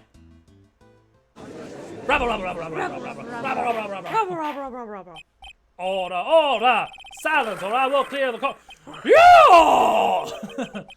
You put on a good show, Spiky. Hey. You have spiky hair too. Wait a second. If you want to stay alive in the loan shark business, you gotta be careful. You're saying I dressed up like the kid, created a witness, and framed someone. If I did something crazy like that, I'd leave a trail as bright as my ship. I ain't dumb enough to do something sloppy like that. Actually, you are. You did. I agree. You do. Despite your appearance, you are very careful. And that's why you took one more precaution. One more trick to make sure Miss Bird had no way out. What? Another one? Another one, Mr. Rat? So basically he's like, yeah, interesting. Why don't you fill us all in, right? What was this trick your Mr. Tigre performed to frame the accused? He posed as paper me. badge. The paper bag. He posed as me. What on earth is that? That is what an insult to think anyone could be fooled by such a childish imitation. Consider yourself insulted, Your Honor. Mr. Tigre, you didn't just pose as a victim on the day in question. A month ago, in this very court, you posed as me. What? That's the truth. The witness looks nothing like you, Mr. Wright. Although, now that I think about it, it was you, wasn't it? No doubt it was you, standing there this very court a mere month ago. The hair, yeah. I love the fact that the judge is getting his cross-examination moment, his revelation moment.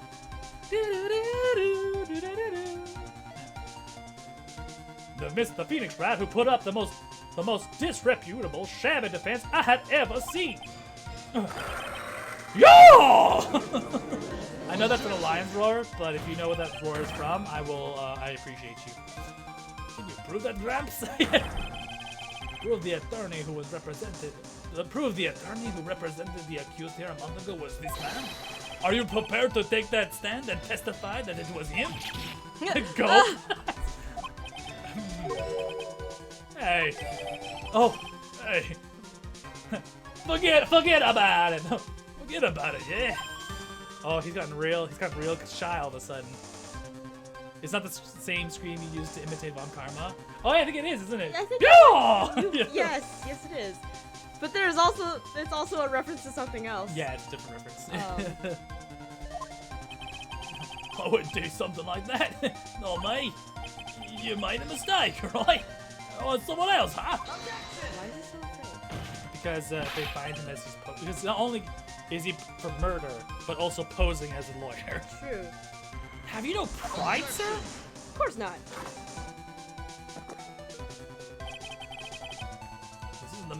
This isn't a matter of pride. In case you didn't know, Trite, here in court we deal with people's lives. Mr. Godot is right. Your Honor? Speaking for myself, I am absolutely convinced. The attorney in question was the witness standing before me now. However, it looks like tar. Look at this. Yeah, essentially. He has like a bajillion different mixes of coffee that he drinks, and one of which that could be tar is not far. The fact that he likes the Dark sour and bitterness. He doesn't drink good coffee. The man doesn't know how to appreciate real coffee, which is I funny. preside over this court as judge, with the vested power to hand down a verdict.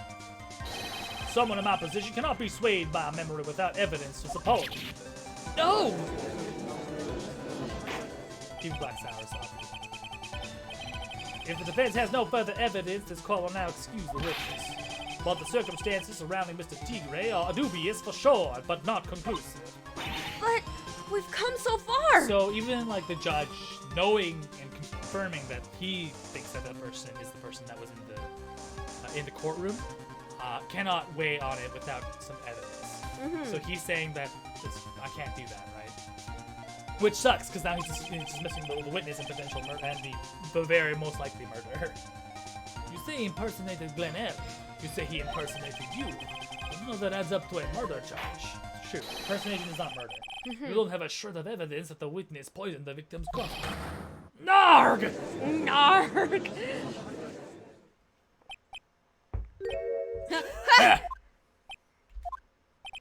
Sucks to be you, right? Don't mess with the tie, or you're gonna get mauled, you got that? All we managed to do here was chase him around for a bit. Evidence of everything else, though. Circumstantial. There's just no way to tie him directly to the poisoning. The defendant's getting all antsy, yeah. I was so close to getting him to admit his own guilt. Huh. Looks like I won't be needing a refill. If I just had one more piece of evidence. One more piece of evidence, and maybe I can get Maggie off the hook. The witness's cross-examination is over. You're free to go, Mr. Tigre. You gumshoe! We're waiting for it. Wait for it. Come on! Wait for it. Hold it! Wait. Your Honor, sir! Yeah! Wait! Yeah, gumshoe! And he's got like the little mop thing. Detective Gumshoe! Sorry I took so long, pal. I staked everything on this. My bad's the worst. So here it is. My heart's counting on this too. Hey, yeah. Whoop whoop, it's fucking Gumshoe. What is it? Is it an obvious, pal? It's the final decisive piece of evidence. What? What? Rabble, rabble, rabble, rabble, rabble. Everyone rabble in the court. Rabble, rabble, rabble, rabble, rabble. Everyone rabble in chat. Rabble, rabble, rabble, rabble, chat. Alright, we take a quick recess to get our bearings, reassess. Everyone type rabble in the chat. Rabble, rabble, rabble, rabble, rabble. I wish I had a rabble button. I don't. Not Sorry yet, it took so long, pal, but I finally got the results from the lab. The results? How about the prince, pal? It's from his medicine bottle. Rabu, rabu, rabu, Rabble, rabble, rabu, rabble, rabu. rabble. Oh, so? Do you know who the prince belonged to now? Do you think I'm some kind of hack detective? Of course I know. Well...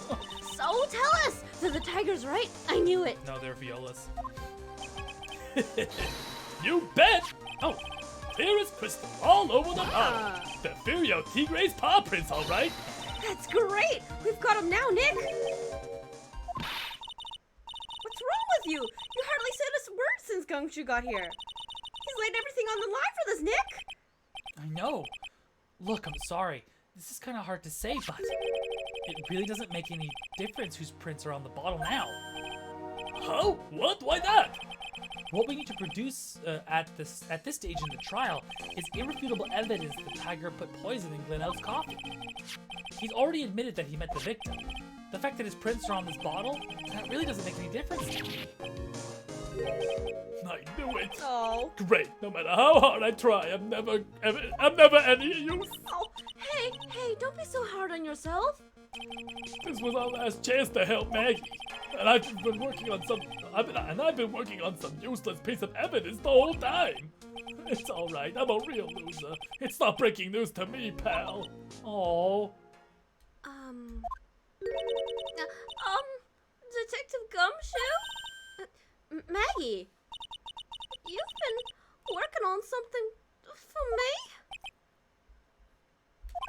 Sorry I let you down, Maggie. I know you didn't do it. And I'm a detective. We're supposed to be able to prove stuff like that. I'm really sorry. I'll get out of your hair now. Detective Gumshoe, please! He's gone. Isn't there anything we could do now, Nick? I wish there was. Don't you work so hard on this evidence? If only there was some way I could use it. Okay. There will be. I think we could probably persuade Furio to think that maybe we have decisive evidence. Yes. And force a confession. Yes. Mr. Rat. Yes, Your Honor. I granted you a recess so you could prepare this decisive evidence you've discovered. Yeah. Not sounding very confident there. Don't keep us all in suspense, right? Show us. Naturally. We can assume it's evidence that will actually stand in court, can't we? Think, Phoenix. Don't let Gumshoe's hard work go to waste. How much more how much more of my time are you gonna waste? I ain't been to no court before, but you lawyers should have had to blow things out of proportion. No doubt, given the nature of the evidence, it will speak for itself. Nevertheless, you will talk us through it, Mr. Wright. Well, I know I can't prove anything new with this evidence. I'm really backed into a corner here. Maybe if he thinks he's got me beat, he'll let his guard down a bit. Don't keep us waiting any longer, Mr. Wright.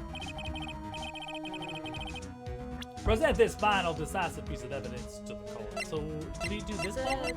The bottle, Or yeah. sign that bottle? No, Husband. because he hasn't seen this. Yeah. This is the defense's final piece of evidence. Isn't that the victims? Your Honor, naturally the court is already aware of the contents of this bottle. However, interesting new information has come to light. We have clearly identified some fingerprints on it. Fingerprints belong to you, Mr. Tigre. What? What? But Mr. Rat, what conclusion are you hoping to draw from this new information? Everyone in here knows what this bottle contains. Except for one man. One person in this courtroom should theoretically be in the dark. My prints are on their pansy looking ball, is that what you saying? Well, what the hell's in it anyway? A phony trial, a phony lawyer, and phony clues. Everything about this case has been phony. Seems like the perfect excuse for some phony evidence. Mr. Tigre, this is the decisive piece of evidence that will prove your guilt. Why? Because it contains potassium cyanide. This bottle contains potassium cyanide. Potassium cyanide? The poison used to murder Mr. Elgeron. The victim's killer used this very bottle. And on this bottle, Mr. Tigre, we found your fingerprints. Well, how do you explain that? You'd make a good clown, you know that? You know that? What? You ain't never gonna get me to stick. You just making me laugh now. You think a cheap bluff like that's gonna fool the tiger? A bluff? I can see straight through you things, right? That ain't the bottle with the cyanide in it. No, this is the bottle we found traces of the poison in. Don't mess with that tiger or you're gonna get ripped to shreds. The cyanide bottle was brown and it was made of glass. This cheap piece of trash don't look nothing like it. Everyone's just like, Godot's like, fuck! Ah, shit! What an idiot! Everyone's just like, he done incriminated himself. Yeah, how did he know that? Got him! At last. What? Why has everyone gone quiet? I said the bottle. Is this the bottle you're referring to? Yeah, that's it. That's the bottle with the cyanide in it. But you ain't gonna find my footprints on that bottle. Don't let that cozy-looking suit fool you, people. That lawyer's just playing games. Tell him, prosecutor. Tell that guy where to go. You still haven't figured it out. Don't you realize what you just said? What I just said? What did I just say? You were summoned to this court for the first time earlier today. If you really had nothing to do with the murder, you shouldn't have known of all these little details. For instance, you shouldn't have known what kind of bottle the potassium cyanide was in. No. But just now you slipped up in front of every single person in this courtroom. You described the exact bottle used by the killer to hold the poison.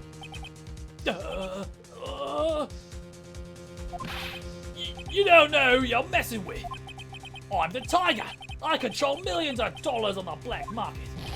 You think I'm gonna let some jumped up suit get the better of me? Sure, that last piece of evidence was phony. But that's just what you deserve. The phony trial with the phony lawyer. It was all played out by you, the biggest phony of all. You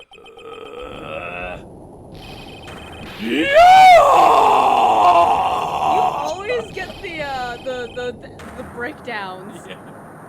Yeah. It's just because I always play because there's never a female villain at the end. It's always been male. Oh. Well, no, like the producer in the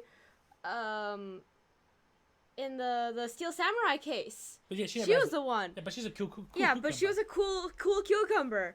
And what's her face? Hawthorne? Hawthorne. But she was also like psychopathic and I love how the eyes are like, blink, blink. what's going on? It looks like a blackout. It's good toaster head. Well done, Trite. Did you just throw coffee? Yeah, I saved my 17th cup of coffee just for you. I just gets nailed in the face. Savor it. While you watch the police restrain your prey. Rubber, rubber, rubber, rubber, rubber, rubber, rubber, rubber, rubber. Oh, Maggie. Mr. Rod, you caught a tiger by his toe. But if this one hollers, he won't be able to let go. He won't be let go. Now then, how are things going with Mr. Tigre, Mr. Gogo? He's being arrested on suspicion of murder of Glenn Elgar. Fortunately for us, he managed to rectify a very grave error. Miss Bird was found guilty in the absence of a genuine defense attorney. Yes, she was. And in absence of genuine evidence. But the tiger made one mistake. Indeed. He very nearly got away with everything if it wasn't for one slip of the tongue. Furio Tigre is truly a frightening criminal. Huh. The truly frightening one is that defense attorney over there. Was that a compliment? Did you just compliment me? Are we friends? Are we friends now? Well, I am now in position to deliver my verdict. This court finds the defendant, Maggie Bird. Say it together, everybody! Not guilty! Throwing that mug should have been automatically tapped.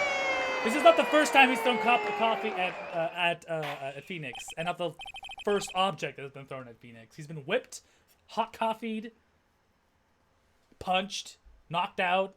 Yeah. This poor man has taken a lot of Yeah, beating. he's taking a lot of hits. That is all. The court is adjourned. Yay! Yay! It's been tased. Yes, he has been tased. Oh yeah, he's been tasered. That's true. Mr. Wright, I'm at a loss for words. Thank you, sir. Oh, congratulations, Maggie. I was so mad when Mr. Wright landed me in all that trouble a month ago. And now I feel I can forgive him. Hey, that wasn't me, Maggie. That was the tiger. Look, Nick, in the doorway. Detective Gumshoe. Oh, guess I'll be heading off then. See you around, pal. Wait! Detective Gumshoe. Oh, yeah. Congratulations, Maggie. Thanks. Oh. I knew you were innocent all along. Why didn't you say that in your testimony then? Huh? Oh, well, I was, well, I guess I'll be heading off then. See you around. Wait up, detective. He just ran off. Maggie, why are you being so hard on him? Yeah, I know. Like, you can't expect him to be like, I work for the prosecution. I can't just give my opinion and say she's innocent. Yeah. Right? It just doesn't work that way. She should know. She's a, He busted his she's a butt detective. for you. It's thanks to him that we got the medication bottle. That wasn't even any use. But it's only because Mr. Wright used it so cleverly. Detective Gumshoe was just running around in circles. Poor guy. Looks like she still isn't ready to forgive him. Can't you put in a good word for him, Nick? Yeah, Maya's right. I should help Gumshoe out. It's clear he needs it. Oh, Maggie? You know, Detective Gumshoe's been really worried about you through all this. I wanted to believe that, sir.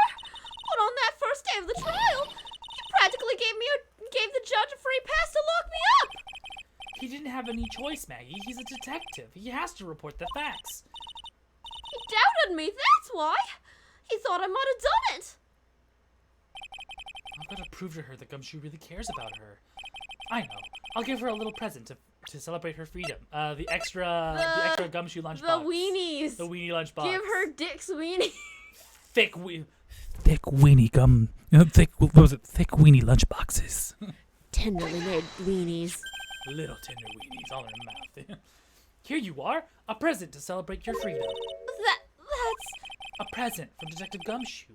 Made it with a ton of love. And a ton of weenies. A ton of fucking weenies. He said you lost weight, and he was worried about you. Detective Gumshoe? Oh. Weenies! I actually really like weenies, you know? Oh, I know she does. Oh, she's gurgling because gurgling. Did you guys hear that? I'm pretty hungry myself, you know? Yeah, the trial dragged on a bit today, didn't it? Is it okay if I eat this now? Oh. There she's. Oh, she's crying. I I like wanna put those tears, eating weenies in my weenies, mouth. a little bit of rice on the cheek. So, how is it, Maggie? It's really good. Aw. I really like Dick's weenies. I really like you. I love the fact that you love my thick weenie. I mean, what? So, in the case of phony versus genuine comes to an end. The false allegations surrounding Maggie have all been cleared up. Oh, and who knows? Maybe a whole new chapter of her life is about to start.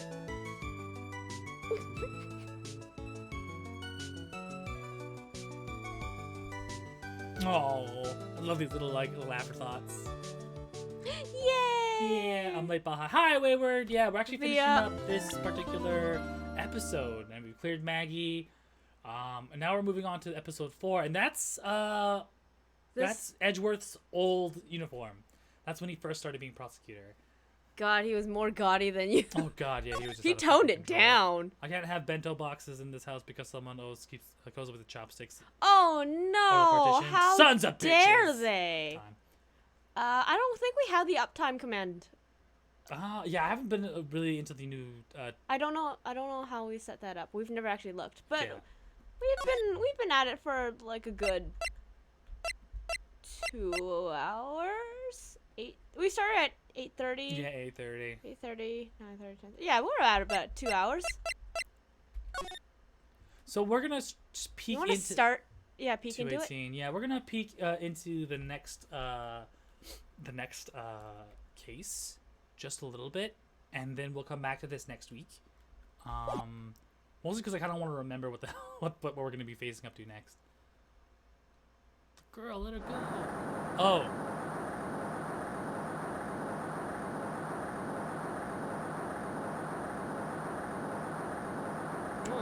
See Oh, the it's umbrella? Dahlia, yeah. Shut up, come closer and I'll kill her. Oh no, who's this? Sorry, we're not going to get away with the chance. Oh! Sploosh! Yakuza?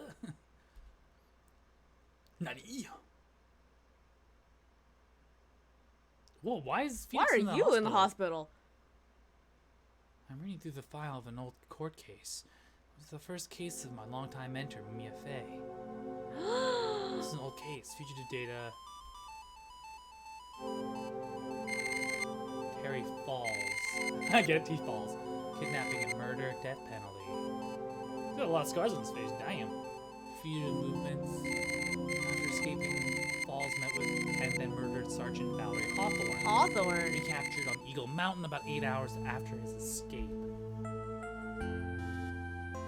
Her very first client was a death row inmate who had recently broken out of prison. That was a whole year after. That was a whole year before Mia and I met.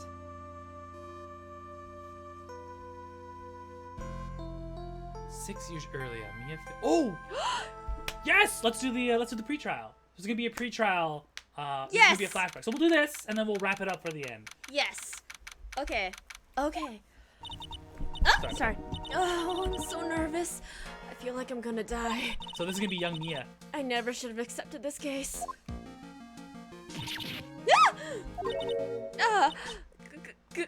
Good morning. Oh, don't be so jumpy, Mia. I love the fact that he's literally holding his ball and chain, and he also has like the noose already around his neck. I didn't do nothing, I swear. I didn't kill nobody. Terry Falls, my first client. Sentenced to death 5 years ago, and now a prison escapee. Just relax, Mia. Take a make small talk and try to relax him. So why did you escape anyway? I'm sorry. I'm sorry. I did not lie and kill nobody. I never lie. I escaped from nowhere. But Mr. Falls, the police just recaptured you 2 days ago. Sorry, I told a little lie. Oh boy. Well, anyway, I didn't do it. I never killed nobody. Sorry for asking, but you're You're on death row, right? He's chewing on the ball and chain. Really?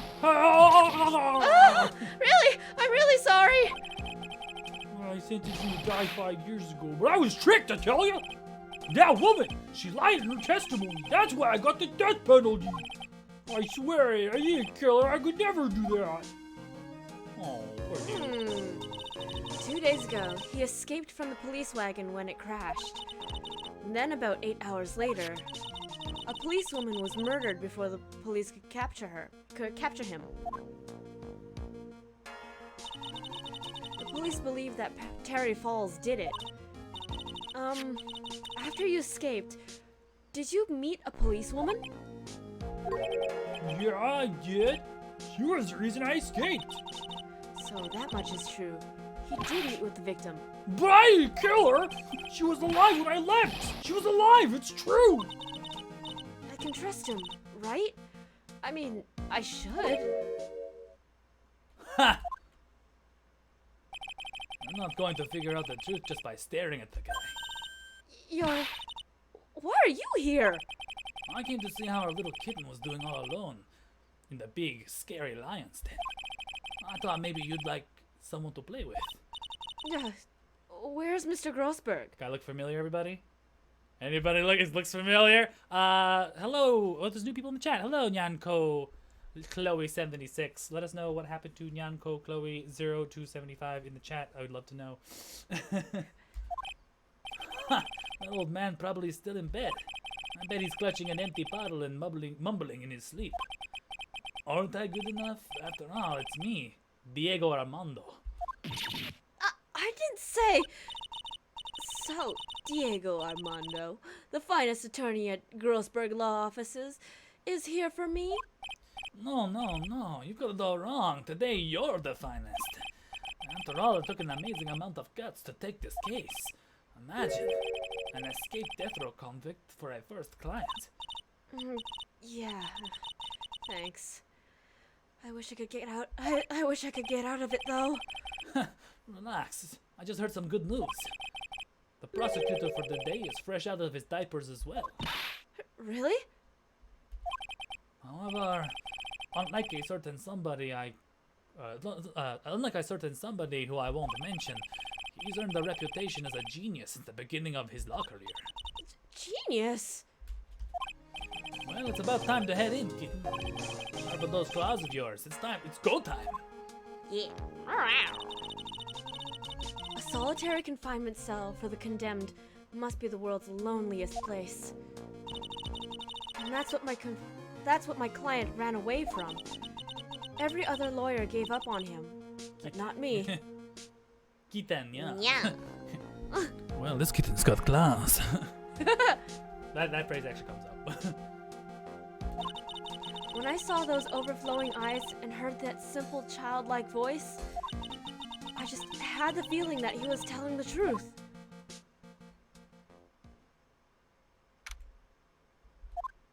Okay, let's do this preliminary. I'm pretty sure this one doesn't. Oh, it's the Canadian This is the Canadian judge. Is it, or is it just like No, younger judge? This is the Canadian judge. He's got the hair things, right? True. Corey This is the judge's brother, Corey younger. is now in session for the trial of Terry Falls. The defense is ready, Your Honor. The prosecution has been ready for a while, Your Honor. I have to get a lighter voice. I don't know if I can do it. It's Mr. Canada. It's Mr. Canada, Judge. Yeah, it's factual. He is in fact Canadian. He has a Canadian accent. He's a Minnesota. Yeah. Minnesota. It's kind of like a Minnesota accent almost. I understand the lawyers on both sides are newcomers. Yes, Your Honor. I'm Mia Fey. Miles Edgeworth, Your Honor. So you're the the prepubescent. You can. Okay. So the new prosecutor. Yeah. So you're the new prosecutor everyone's talking about, eh? They say you joined the prosecutor's office at quite an early age. At 20, Your Honor. Guessing our little kitten hasn't earned herself much a reputation yet, huh? Come on, Mia. You can't lose. Not to someone younger than you. And Young people snootier. running a trial? I'm not too sure how I feel about that. Now then, the defendant in the case is currently a felon on death row. 2 days ago, he escaped from a police wagon. Is that correct? Giggling. Precisely. and the defendant is not on trial for escaping prison. On the day that the defendant escaped, the policewoman was murdered. So we're here to determine if Mr. Falls was responsible for his death. Her death. You got it, kid. Well then, Mr. Edgeworth, let's hear your opening statements. Yes, Your Honor. It was 5 years ago. The defendant, Terry Falls, was sentenced to death in this very court. His crimes were kidnapping, extortion, and murder. The girl he threw off the bridge was only 14 years old. Armando was so cool, and he is my new favorite. Yeah, I know, I cosplayed him a long time ago. He is one of my favorite prosecutors, or favorite defense attorneys, and prosecutors.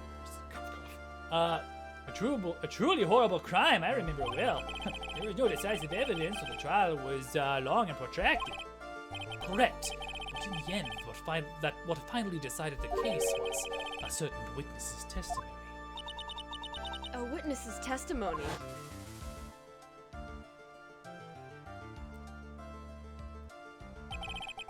The testimony of Detective Valerie Hawthorne, a person who confronted this criminal. She arrested Mr. Falls at the scene and later testified against him. She said she witnessed Mr. Falls throwing this young woman victim into the river. Why am I questioning something like glue? Why am I questioning is it Amaldo's or Amando's? Armando? You talk like glue? Like something like these are. For those who are not aware, Eagle River is well known for its powerful current. Most bodies that fall are never recovered. So Miss Hawthorne's testimony was the one that put him away. I'm trying my best to put a Hispanic voice to Diego Armando's. It's a bit hard, because I have to switch through all bajillion three different accents. versions I have. Oh, the policewoman you mentioned, that wouldn't be, exactly, the victim. The woman that was killed 2 days ago. Police Sergeant Valerie Hawthorne. Aha, I see. The man who was sentenced to death based on her testimony escaped 2 days ago, with only one thing on his mind: to take revenge against the woman who convicted him. Aha! The truth is becoming clear to me now. Huh? Yes. It's quite obvious that the defendant is guilty. Oh, Oh, God, come Lord. on! But wait a minute, that's not right. At least hear the case out before you decide on the outcome, Your Honor. Oh, watch yourself, Miss Faye. I'm not sure I care for your word choice or the tone of your voices. Look at this smarmy little bastard. Young people these days simply don't know how to respect their elders. Why, you're even younger than me, you hypocrite. Well, now then, Mr. Edgeworth, please call your first witness. I call the detective who was in charge of the initial investigation of this case. Oh my God, is this Young Gumshoe? It's Young Gumshoe! He's got a different coat! It wasn't as dirty! It wasn't as dirty and filled with shame. Witness, state your name and occupation. Gumshoe? Dick Gumshoe. I'm a homicide detective in charge of the case, sir. I finally got promoted to detective division half a year ago. Oh my God. This is only 6 years ago. He's actually 25 in this, Yeah. I'm screaming. I don't believe anyone asked you about that. Hey, ma'am, you got any idea how much work it takes? What is it? He looks exactly the same. Well, maybe a little less grizzled. A little less grizzle. You're really gorgeous. Excuse me? No, seriously, my heart, it's aching for you. Detective, pull yourself together and try to be professional. Otherwise, I'll write you up on contempt so quick that something other than your heart will ache. I call Armando for a reason. The reason is sings Pokemon Indigo theme. Oh, I haven't watched Indigo theme. It's on Netflix, and I've been like looking to get back onto it, but he's still dressed like a ballad Victorian. He's dressed even more like a valedictorian. Victorian. He's just as ridiculous. A scholar. Ah. Yeah, super scholarly. Yeah. He has that particular outfit framed in his office. If you look back in the previous video. He's such a nerd. Yeah, he's got a bit of a nostalgia. He's a collector. He's a, as it were, I suppose. He's such a nerd. Oh, now then, detective, tell us about the incident. Yes, sir, right away. Oh, look at him, so full of life. Before so his much, life so crushes him. hopeful. The victim was Sergeant Valerie Hawthorne, a veteran on the police force. She was stabbed in the back with a knife and died from excessive blood loss. That much is already stated in the autopsy. That much is already stated in the autopsy report. The court would like to hear more details about the incident itself. Yes, sir, I gotcha. Okay, let's look at this aerial map of the area. This is a sketch of Dusky Bridge, an old suspension bridge. And the river that runs under here is Eagle River. The victim and the defendant met here on top of the bridge. After stabbing her in the back, the killer carried the victim back to his car. He was recaptured at a police checkpoint as he was trying to make his getaway, sir. Oh, I see. Okay. Was the victim's blood found on the bridge? The victim, Sergeant Valerie Hawthorne, was wearing a thick coat, sir. Sir, unfortunately, no traces of blood were found on the bridge. Mr. Edgeworth, I warn you that I absolutely despise conjecture. If there is no blood on the bridge, then you have no proof they even met there. Your Honor. If you would listen to the testimony we have prepared, I'm sure you'll be convinced. The two of them most certainly did meet on the bridge that day. Why, Mr. Edgeworth? I'm not sure I like you wagging your finger at me as though I was some hoser. Detective, proceed with your testimony. Yes, sir. Here we go, Mia. Hang on. Okay, now, listen carefully, kitten. One little mistake and this guy will drink you for morning tea. Trust me. Get ready.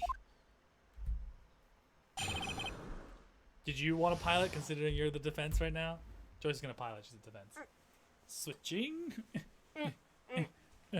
Shuffle, shuffle, shuffle, shuffle, shuffle, shuffle, Cool. shuffle. Since now Joyce is the defense, she gets to be all the defense word. All right. On the day of the incident, an unknown person phoned the sergeant and asked to meet. Sergeant Hawthorne went to Dusky Bridge at the designated time and met with Mr. Falls. And that's where she was brutally murdered, sir. The criminal stuffed her body into the car trunk and tried to make a getaway. Mr. Falls was arrested at a police checkpoint we set up at the base of the mountain.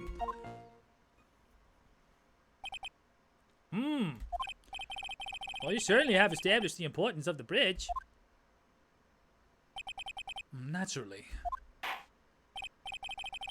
Now, would the defense please hurry up and proceed with the cross-examination? Yes, Your Honor. Cross-examination coming right up. Hey, settle down there, kitten. You keep trembling like that, you're gonna make me spill my coffee. I'm not trembling. It's just cold in here. The courtroom can be a cold battlefield, all right. Especially for a beginner.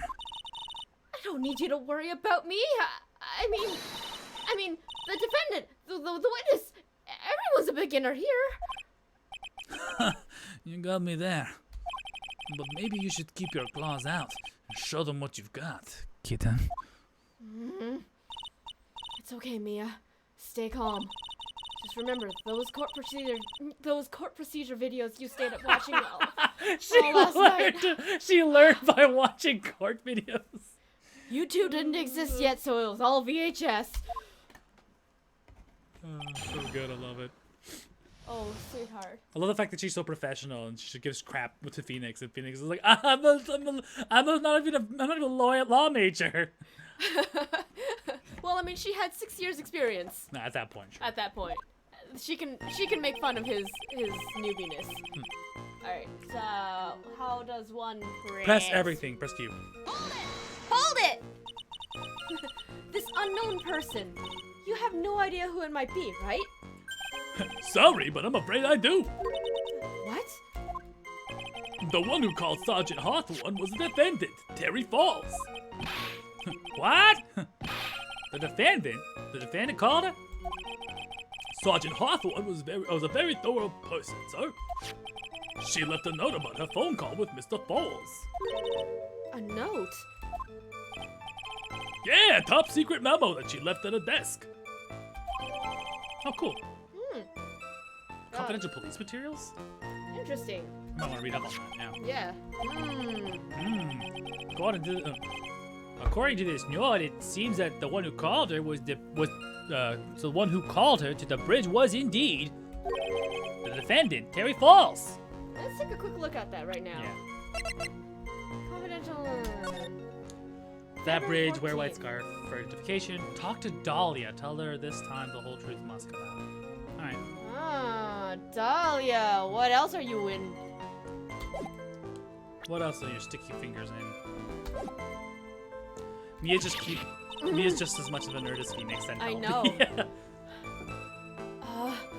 Whose bright idea was this to keep that note from me? I love the fact that if you note her bust is not exactly like full grown, that she somehow grew a fuller bust over time. Huh. Looks like the judge is even more sure of the verdict now. Or actually, rather, she's like the cut of her. Oh yeah, yeah. It's the cut of her thing is not A little bit more reserved. Yeah. 6 more years, she's like just. She's like, work what I got. Listen up. Never ask a question if you don't already know the answer. It's that detective's fault. He was the one that said unknown person. Hey now, don't make that face at me. Oh no, I'm suddenly gamer me and I don't need more dorky characters to protect. I just said it that way because the prosecutor told me to. Was that a trap? It was a tarp. With that cute face, I didn't expect him to be so sneaky. It doesn't even have like a 5 o'clock Yeah, no shadow, on you. nothing, yeah. Sergeant Hart. Oh, you just killed him. Cute. Q-tab and A bridge up in the mountains, but why meet there? because it's a very important place to defend it. That's why. Oh, what do you mean by that? If you remember 5 years ago, the defendant kidnapped a young girl. He was chased onto a bridge, and it was there that he killed his hostage. And the place where all of this occurred is, of course, Dusky Bridge. The very place where Sergeant Hawthorne arrested and handcuffed Mr. Falls. Huh. Returning to the scene of the crime. How nostalgic. And that's where she was brutally murdered. Was the body of the victim discovered right away? Yeah! We were really on the ball. We found the criminal within 1 hour of the murder. It was great! We even got to say, "Don't move! We've got you surrounded!" Wait a second. Isn't there something weird about that? The location was a suspension bridge up in the mountains. So how did they find out about the crime so quickly? Sergeant Hawthorne must have mentioned the phone call to someone else, right? Huh. If that's what had happened, then she wouldn't have been killed. She never mentioned the phone call from Mr. Falls, but she left a note on her desk about it. If only I had noticed it earlier, maybe she'd still be alive. I wonder why she didn't mention a phone call to anyone. The criminal stuffed the body, yeah. Mr. Falls had a car then. Well, that bridge is way up in the mountains, ma'am. The defendant and the victim both went up there by car. I mean, how else, right? Oh, what? What? You mean the defendant drove his own car? Oh, no, of course not. It was stolen. He stole it from a young couple that had been waiting at a red light. Oh, Jesus. Of course he did. Ah, car thieves. I'm not sure how I feel about car thieves. Is this guy sure about how he feels about anything? This is a photo of the stolen car's trunk. Oh dear. Ooh. Naturally, that's the body of Valerie Hawthorne in there. Whoa, that doesn't look too comfortable. I photo add to the record. Fuck this judge, man. The victim, she was stabbed in the back, correct? Yeah. Ha. For some reason, men always seem to get stabbed in the back. We're talking about a woman here. Wow, okay, Jesus. You can't tell from this photo, but the knife was stuck in her back, nice and firm. Oh, the condition of the body when it was discovered is very important information. Detective, was there anything strange or noteworthy in the trunk of the car? Here's a photo of the trunk, but I don't see anything strange. What did the defendant have to say about this photo? What he always says, ma'am. I didn't do it. I didn't say nothing. That's all he says. Nothing? Well, I wouldn't say he did nothing. At the very least, we know he stole a car. Stole a car. Sorry, not a claw. Car. It's just as he always says, Your Honor. And then he always says, Oh, sorry. I told a lie. oh, he sounds a lot like Powers. Yeah. Yeah. Oh, or something like that. Well, in any case, it seems he was caught and arrested. Precisely. Look at the image. Oh, I missed. And this is the last one we Yeah, can let's check. That certainly is some impressive detective work, police work. Well, no, actually, it was way too close for comfort. We set up that checkpoint just after 5 p.m. We figured that Mr. Fowles might just try to run. What do you mean it was too close for comfort? The two of them arranged to meet at 4:30 p.m. And it takes approximately 30 minutes to go from the bridge to the checkpoint. That was kind of close. Any later and Mr. Falls could have slipped right by. Listen up, kid. There's a big trap waiting for you in that testimony. A trap? Walk into it carelessly and it'll leave more than just a flesh wound. Fun, huh? No, it is not! Well, if you want to have any chance at all, you'd better get some more information. And if you're going to get caught in a trap, it's best to get caught early. You can always look for contradictions afterwards. The ever-famous contradictions. I sure hope I can find some of those. Actually, there's already one I noticed. If you go check the photo of the where's it? Tab. This one? Yeah. Where's her scarf? So if you go back and you check her note, she said she was wearing a scarf at the time. So what happened to the scarf, right? Wear a white scarf for identification. Yeah.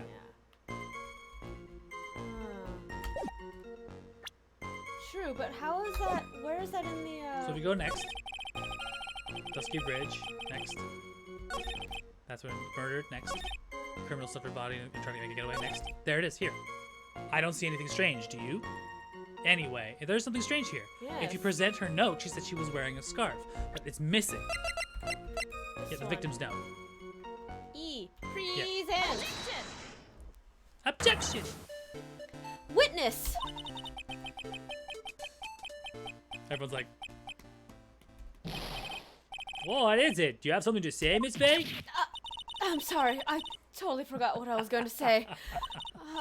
This is the first time I've actually addressed anyone like that. You should have practiced before coming to court. Honestly, Miss Faye, I'm not sure I like this. Say there, little kitten, want a piece of my coffee candy? Candy? Well, you're still too young to be drinking real coffee. Oh, come on, Mia. Shake it off. You're a lawyer. Detective! Yes, ma'am! This photo. You said that there was nothing peculiar about it. Is that correct? Yeah, that's what I said. Well then, I suggest you take another look at the note written by the victim. The note? It very clearly says, wear white scarf for identification. The caller must have forgotten what the victim looked like, thus this special request. I have one very simple question for you, Detective. Where is the white scarf? I can't seem to find it in this photo. Well, to be honest, we didn't find it in the trunk, ma'am. And you stopped there? You should have looked for it. Ah! Arg! Arg! Well, the caller told her to wear it to identify herself, so I'd expect she did just that. Well, Edgeworth, did you have to say... What do you have to say about this, eh? Well, I see the defense is a little lacking. The scarf you are searching for so desperately for, is this one, perchance? Ah! Where did you find that, sir? On Dusky Bridge. I was there first and decided to conduct my own investigation. Of course you did. Why? You didn't tell me! Oh, hello. Oh, and there goes George. I made a decision to keep all pieces of evidence in my personal satchel. It's the safest place I know. That hot shit sure is, that hot shot sure, that hot shot sure has a flair for the dramatic. It's not exactly white as the caller requested, but as you can see, it's close enough for what it is intended for. It looks like it spent some time in the mud. Not surprising. It was drizzling on the mountain that day. Prosecutor Edgeworth. He was intentionally hiding that scarf the whole time. Court will now accept this scarf into evidence. Worn by the victim. Scarf into evidence. Scarf. Found on Dusty Bridge. Now if the attorney for the defense has finished embarrassing herself, I'd like to move on with the testimony. That is all right with you, isn't it, Miss Faye? Boy, I would like to wrap this scarf around his smarmy little neck. Very good. Now if we're done with this mud-covered scarf business, the prosecution moves to establish conclusively and with hard evidence that Miss Hawthorne and Mr. Falls did indeed meet on the bridge that day. Further, we will show exactly what occurred there. Oh, sounds quite promising. Can't wait to hear it all about it. All about it. Everything is moving at his whim. Don't forget, kitten. There's a reason why everyone considers this kid a genius. A genius, huh?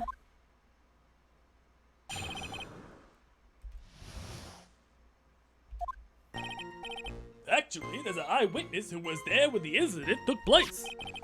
This photo was accidentally taken by the witness. Shows the Vic wearing the scarf, sir.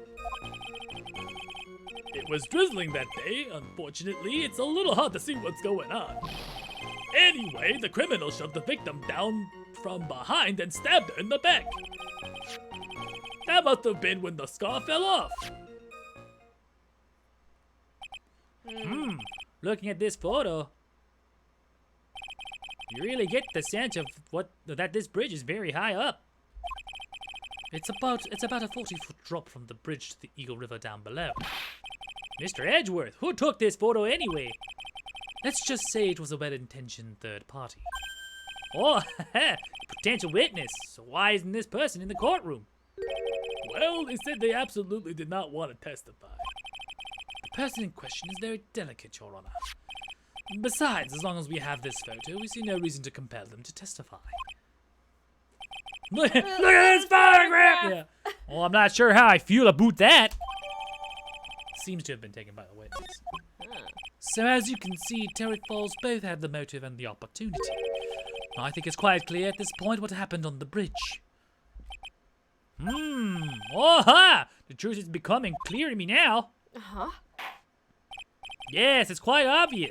He's clearly guilty. Oh, not again. That's not fair. I haven't even done my cross-examination yet. Huh? What do you mean, huh? This judge, it's worse than the other. God. We thought our judge was bad. All right. Press them all. Oops, sorry.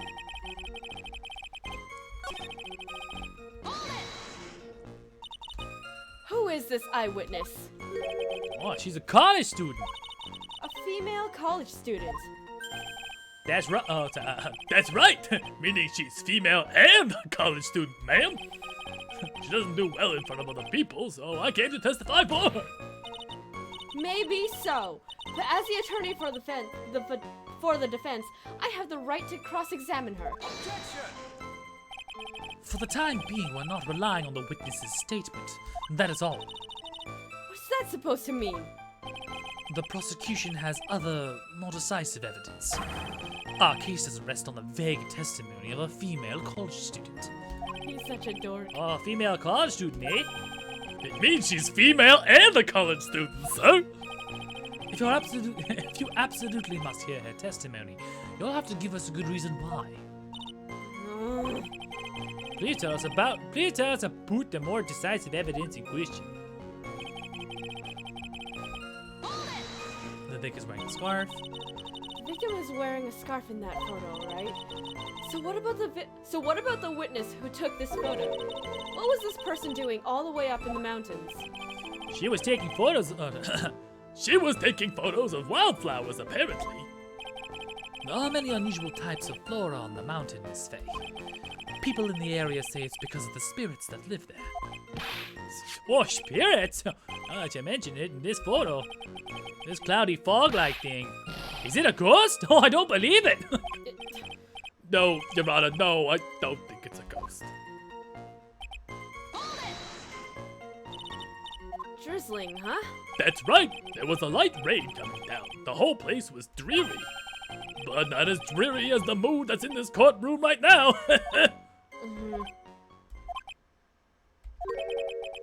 Looks like a cold front just moved in. Oh. In any case. The point is that the area was quite damp, and there was even some fog. I even slipped and fell while I was on the bridge. It was really something. Stab. Is that part of the witness's testimony as well? Of course it is. She pushed the victim hard in the back and she fell down right on her stomach. Interesting. I remember that happening once myself. It was really, it was real brutal. Oh, it's real brutal, eh? Super brutal, eh? It's Canadian. Are you talking about seeing someone get pushed, or were you the one getting pushed? Anime, you're missing out. This is young Mia. This is your jam. It's Mia! Or does it mean that you pushed someone down like that once? With his mind-boggling tales and the way he said brutal? I wonder if he's Canadian. He's super Canadian. I love they threw a Canadian joke in there. Just be like, yeah, why not? Yes! Save your nasty look for the right person. Canadian judge! Canadian judge. Huh? Take a look at this photograph. Poor baby. The court record seems to have wet itself. Hey! Watch where you're spilling your coffee! Court record, huh? It's a Rashi. Diego Armando. I know, it's a rash. This is my first SakuraCon cosplay. May was with us that year too, right? I think so. Yeah. Must have been when the scarf fell off. So in other words, there was a struggle between the criminal and the victim, huh? That's what the witness said. Well, it looks like she didn't remember about the scarf. But from what she said, it sounded like a pretty violent fight, ma'am. The area was wet from rain. The bridge was probably wet too, which would explain why the scarf was all covered in mud. But there's something about this testimony that's still bothering me. Talk about a surprise. I had no idea there was a photo. So, what do I do? You really still believe him? Mr. Crybaby, I mean. Okay, good night, Wayward. Good night, Wayward. Bye. Everyone say goodbye to Wayward. Of course I do. So the little kitten believes in fairy tales, huh? In that case, the answer is obvious. Hi, Diego. Get. Right. If that's what you believe is true, then that means that somewhere hidden in that testimony is a contradiction. One huge contradiction waiting to be discovered. That's your chance. Yeah, that was when you got your stalker. Yeah, my first You're like, stalker. Hi, Diego. Yeah, she was hella underage. When are they not underage? Yeah. Okay, let's see. So this is back to the beginning. So she said there was a struggle and it was wet, but if you look at the photo, crime photo again, there's no mud on her.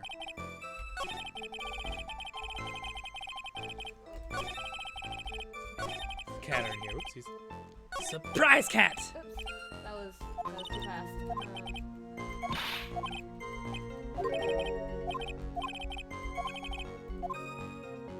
Sam, Yeah, near so the so if you go where- to the bridge, Scarf, he's wearing Scarf. the bag, and then Drizzling, hard to Drizzling. see, shove behind, stab her in the back, and then go back. Must have been Scarf. Go back again. Drizzling. She's like carrying her. Well, let's go check our evidence again. Just double Sure. check. So I'm paying my cat. Can you come back? Okay, whatever. So if we look at the Tavern blood loss, bridge, confidential report, photos of falls in the trunk. So there's no hat, there's no blood, there's no like Dirt. signs of a scuffle. Yeah. So maybe that might be... Yeah, there's no signs of a struggle. So if we go back to where it was drizzling, that might be the point to press it. What do you think?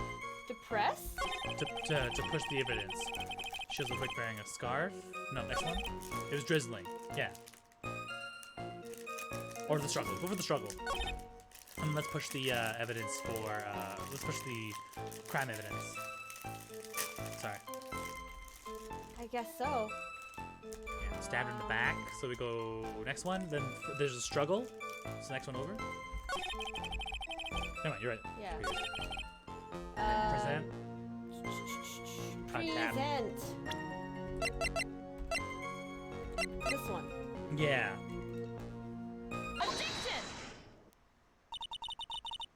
So at the time of the crime, there was a light drizzle coming down, correct? Yeah, and fog too. Just generally soggy atmosphere. Ooh, look at that little.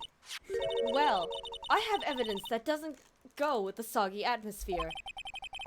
Oh, but this photo of the victim's body that was in the. But this is the photo of the victim's body that was found in the trunk.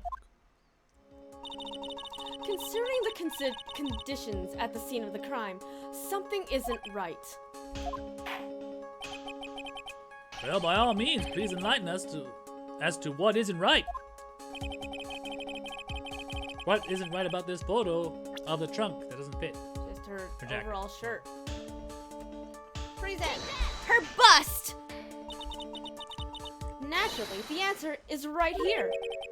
The victim's quote. As far as I can see, there's nothing strange about it.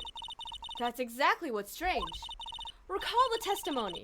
What were the conditions on the bridge that day? It was drizzling and foggy. Dusky bridge was all wet. If the victim really had fallen down on her stomach on top of the bridge, then the front of her coat should have been covered in mud. Oh, that's exactly right.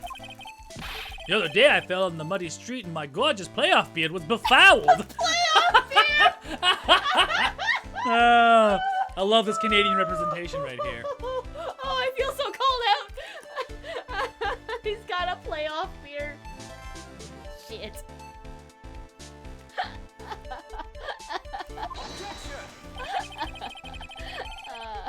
I do admit that the crime scene was quite wet that day. However, that doesn't mean the top of the bridge itself was muddy.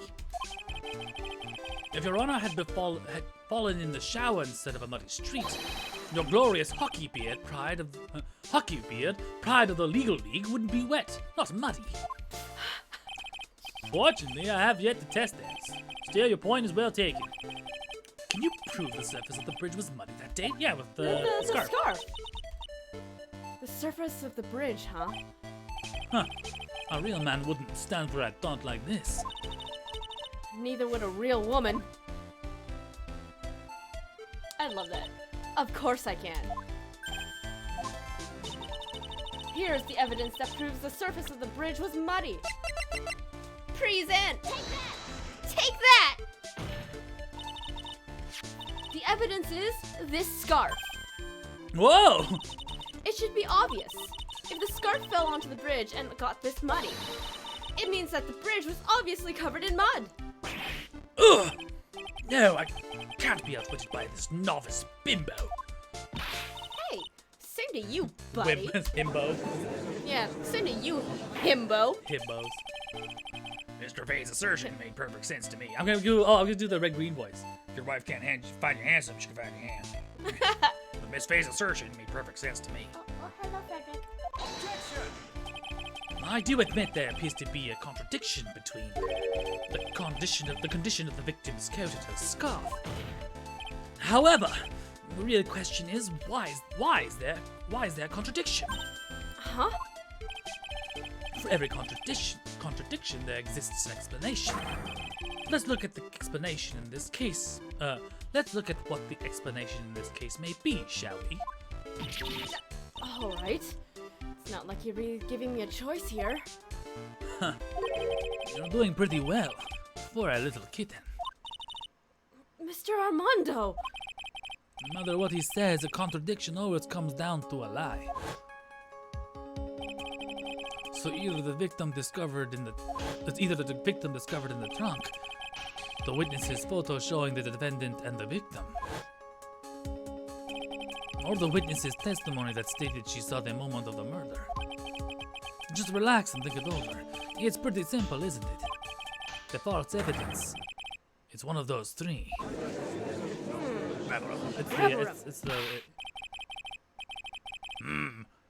What you just said right now, I'm not sure I like it.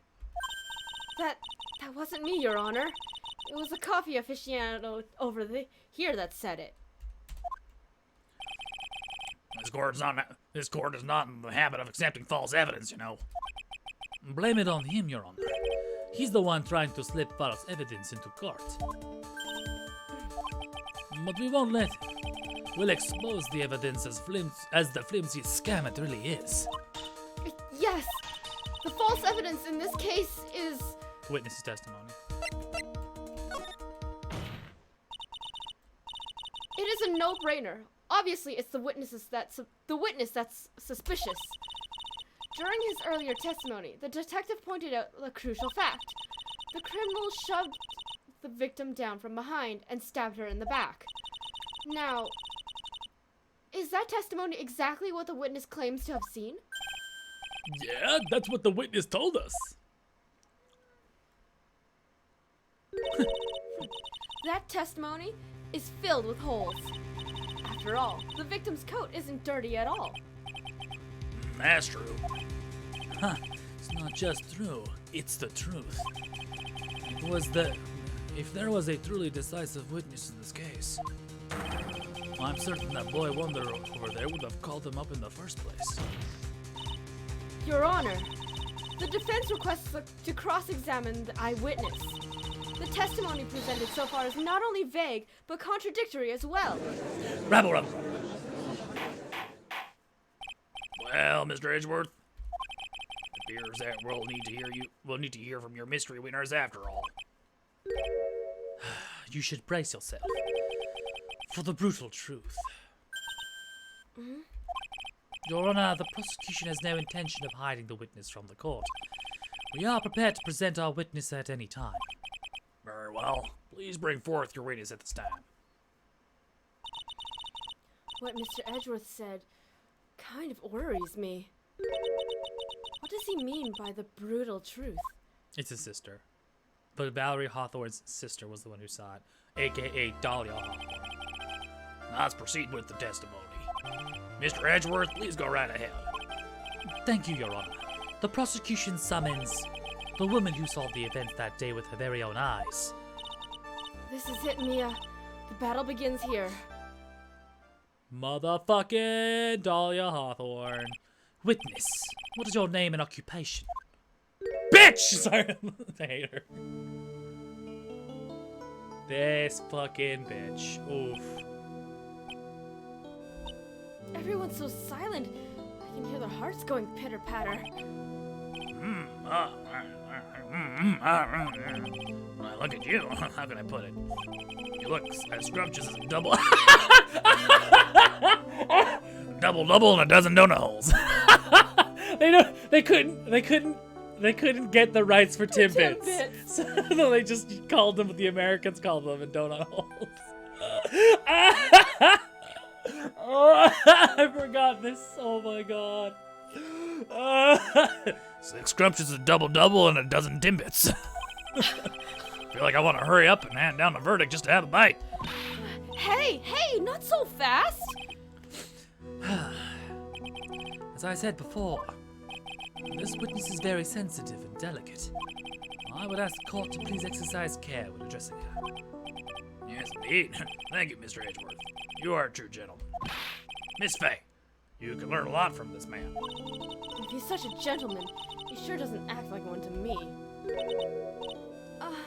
Sir? She's got what's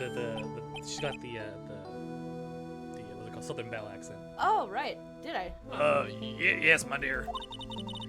This is my first time, so I'm sure I'll make a lot of mistakes. Anyway, I just wanted to say I'm sorry for all the trouble I might cause. No, it's no trouble at all.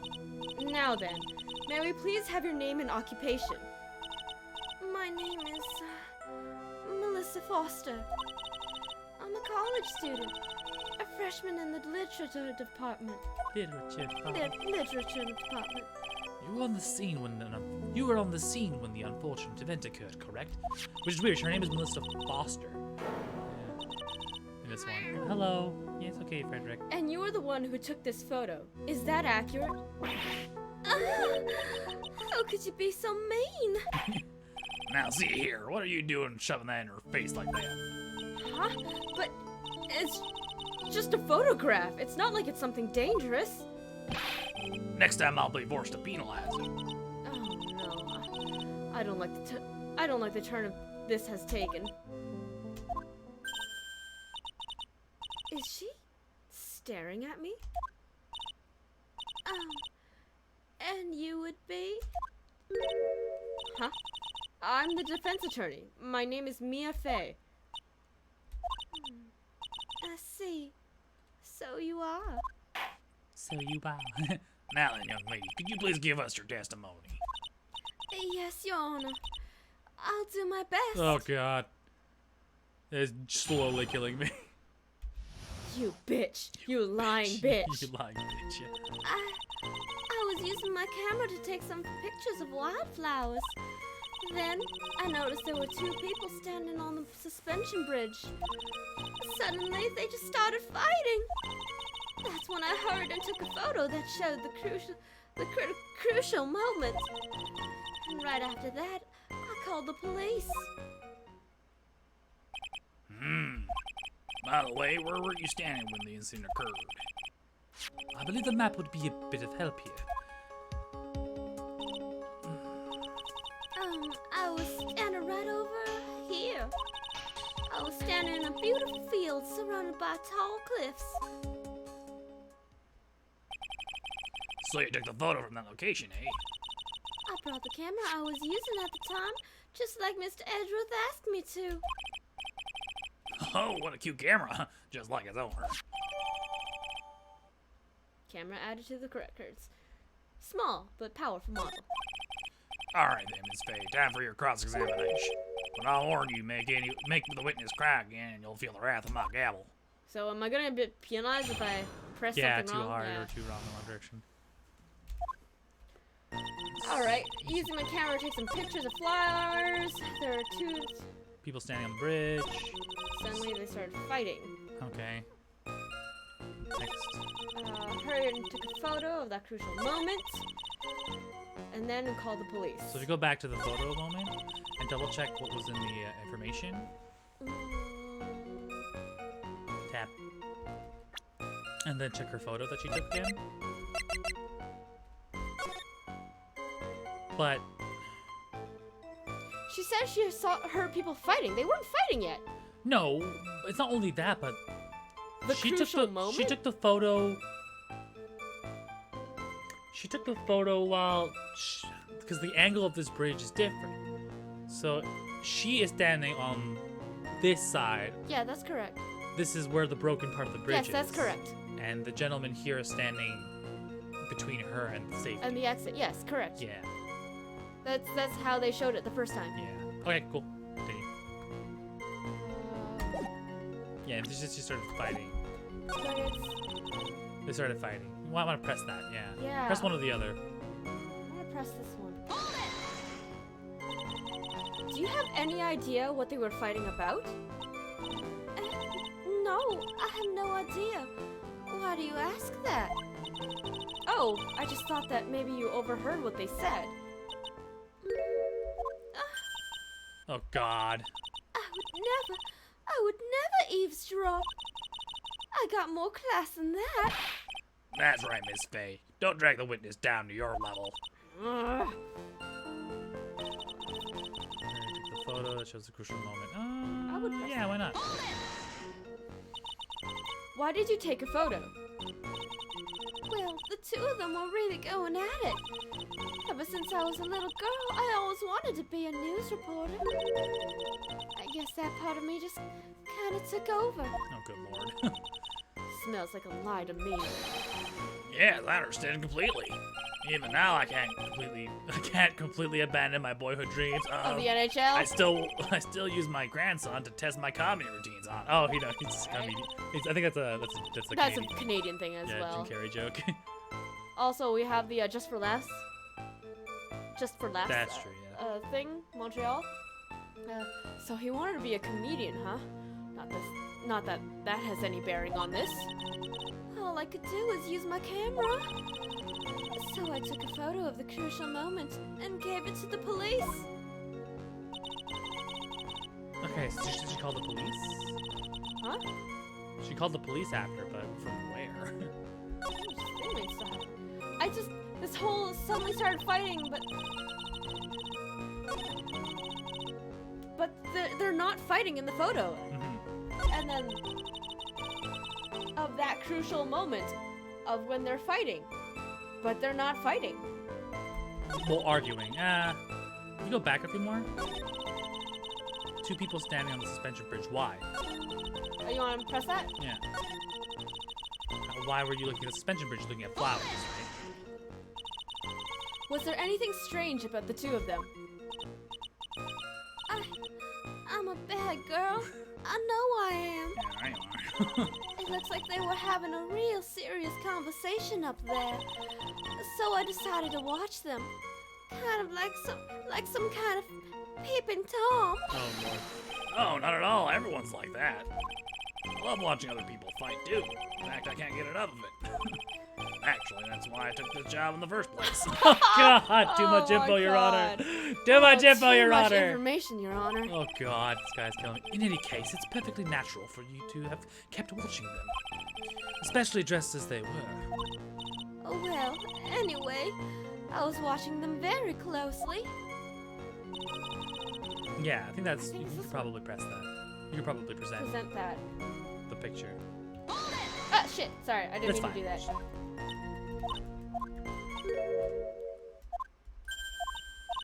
Never eavesdrops.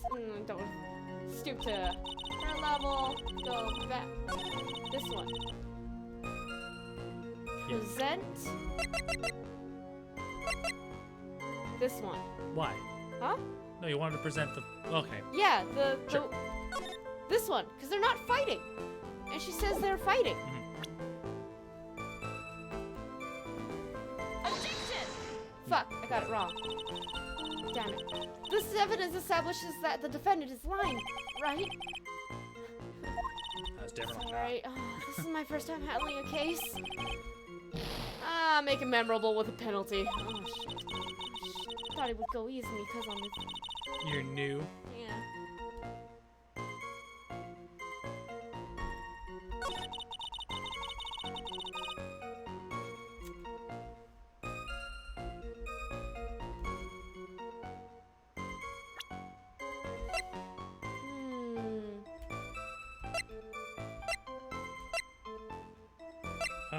Let's see here.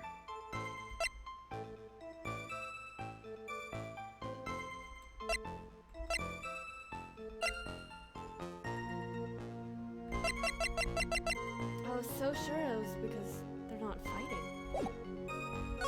You have to present the fourth statement. Which is? They were fighting. Yeah. You present the witness photo at the fourth statement. They were fighting.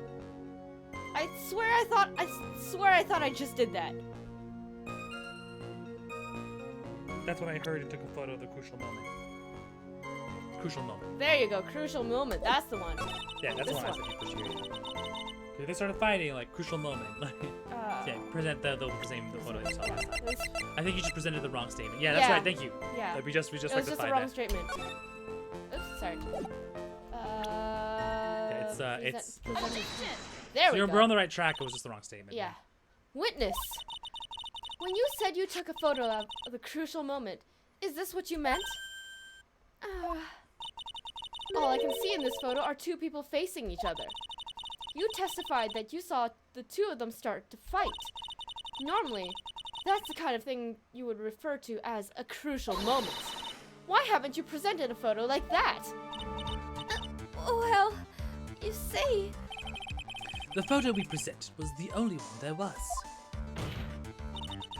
But if you really wanted to capture the crucial moments, then what happened next?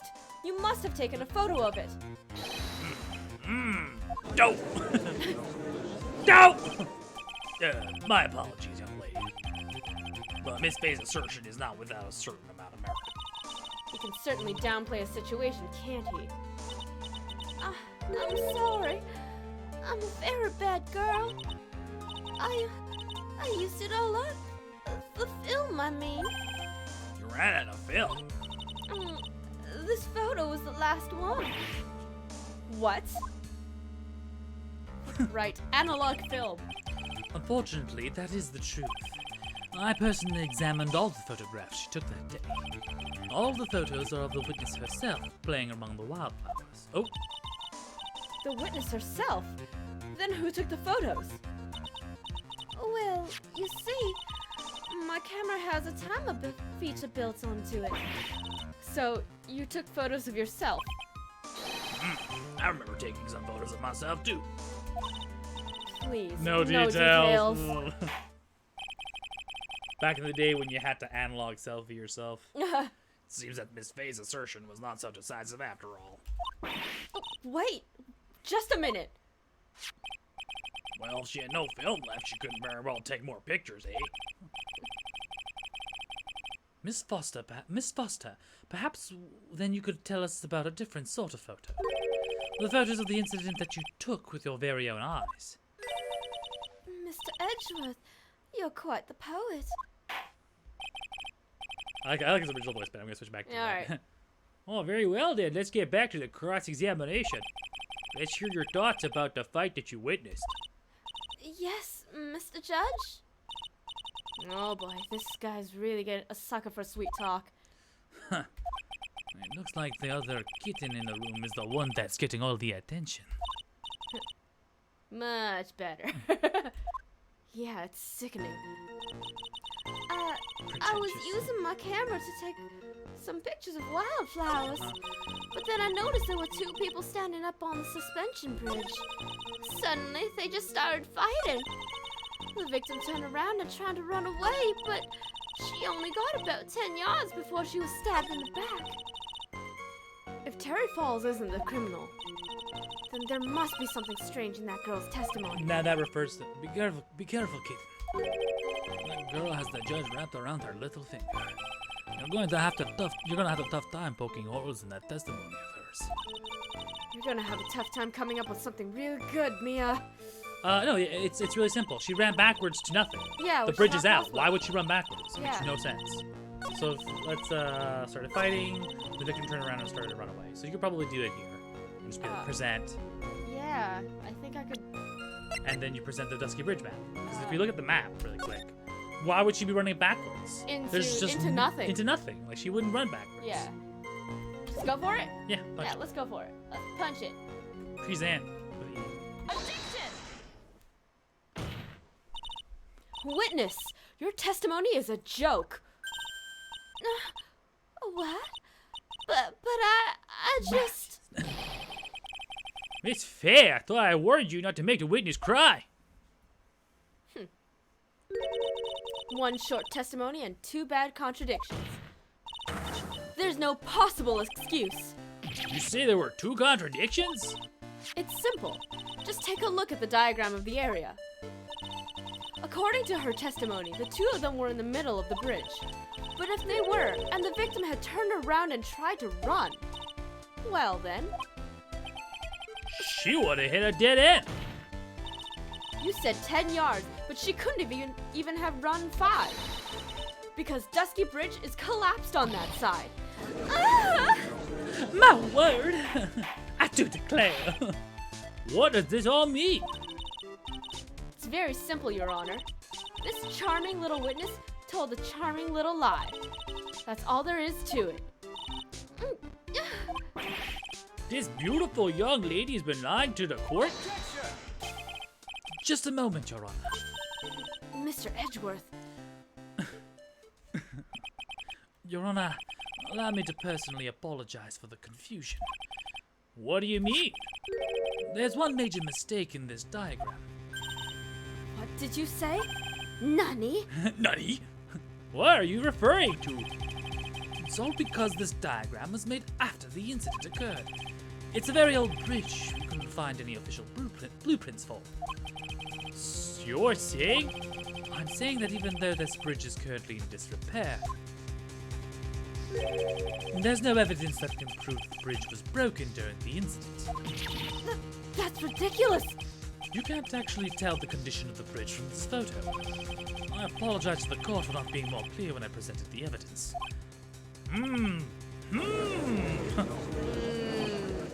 Huh, that guy is good. Huh? What do you mean? He planned it from the beginning. He's a genius, alright. That diagram of the bridge was his insurance policy. What? That coward. Well, Miss Faye, seems you've once again made a reckless accusation. I'm so sorry. I should have been more careful myself. No, it wasn't your fault at all. Now then, shall we go on with the trial? I'd like to establish once and for all what it was that the witness actually saw. Indeed. All right, young lady. May I ask you to please proceed with your testimony? But it's so hard to go on. We're all on your side, Miss Foster. There's no need to worry. Just tell us what you saw. Yes, sir. Running from the crime. After he stabbed her in the back, he quickly picked her up in his arms. Then he carried her over to the car. I suppose that was the only way he could make sure the body stayed hidden. He couldn't just leave the body on top of the bridge. Oh, I'm so sorry. I'm only supposed to talk about what I saw. Oh, God. Huh, witnessing such violence could be very difficult. Yes, sir. I'm still a bit shaken up. If he accepts this testimony as it is, we're finished. Don't say that. Oh, well, maybe I'll stop off at my favorite cafe on the way home. They make a really great mocha latte. This trial isn't over yet. That's what I like to hear. All right, Miss Faye, your cross-examination, if you please. The contradiction is staring you right in the face, Mia. Go on that attack. Alright. Yes, everyone stroke their metaphorical beardies. Yeah, mocha lattes. That seems a little bit of a contradiction. After he stabbed her in the back, he quickly picked her up in his arms. Carried her over to the car. Only way he could keep the body hidden could just leave it on the bridge. Now go back. You're not allowed to press on. Go back again. Back again. Back. This is the first one. Uh-huh. Oh no, okay, so he stabbed her in the back and then quickly picked her up. So that kind of throws into a disarray that why wasn't she covered in like muck? Because he stabbed her in the back and quickly picked her up. And then moved up, and then he carried her over to the car. Alright. Okay. Suppose that was the only way to get straight to the body was hidden. I don't know. If we go back. Actually, why wouldn't you just dump her in Yeah. the... So if we go back to our we'll press it. We'll press it now. Actually. Yeah. Press it. Yeah. Q. Why would you just dump the body? No. Because you hardly find any bodies in River. It's in no. the river. Right? Yeah. You mean the defendant carried the body all by himself? Yes. Considering the size of the defendant, I don't think it would be difficult. Yes, but let's remember, they're on a narrow bridge that was ready to collapse. Is it even possible for him to carry the dead body on a bridge like that? Well, the fact of the matter is that he did. That kind of talk is just silly. Wow, how did he get so emotional all of a sudden? Miss Faye, if you think there's some other possibility, please share it with the rest of us. Couldn't just, sorry. Leave the body on the bridge. That's right. Go back. Let's just double check our stuff. Died of blood loss between 4 and 5. Located 40 feet above. Is there anything else in here? You go. Then go back. Talk to Dog. false. Go to the false car really quick. Carry it back. Blah blah blah. Cool. Okay. Put her in the trunk. Yeah. Found the bridge. I think we might be able. Actually, go to profiles really quick. Oh yeah, profiles. That's the thing. Want to drop the body in the river? Yeah, that's what we're thinking, but we don't know if we Yeah. have any proof. He witnessed 5 years ago. Hotshot lawyer, my senior and rival. 27 at the smug. time. Damn. How much is me? How old? Oh, she doesn't have her own stuff in there. Okay. Yeah. Okay. Let's go back. Well, somewhere between 20 and 27 is how old Mia is, because Miles is younger than. You know, if we go back, and then we press Melissa on this one more, This this one more time, and Yeah. then maybe she might change her mind on the situation. And then we can then after that we'll just give her we'll just show the Dusky Bridge Mm. thing. Why do you say that? It's already a broken down bridge hidden away in the mountains. Do anything more to hide the corpse would be going overboard, wouldn't it? Yes, but that mountain is famous among hikers. It's a surprising number of people go up there. But it's February, right? And it was raining that day, correct? There's also a small temple and a channeling dojo there. This is Ma- reference to Karain Village, Yeah. or rather- a Karain channeling dojo. Yeah. Yeah, so, the Fays are Yeah. there. You know those monks? They just love cold, isolated places. I think the witness is trying to say that the corpse would have been found at any time. Besides, the witness is merely reporting what she witnessed with her own eyes. Yeah, let's present. Go back twice. Back. You can press delete. That goes back too. This one? Which one was it? Yeah, drop. Yeah, present the bridge map. Because I think like Road is saying and like we're all This one. saying is this. Yeah. She This should one. just jumped in the bridge, right? Yeah, E. Nope, that's not it. Okay, now. No, that's not I think it. we pushed the wrong place again.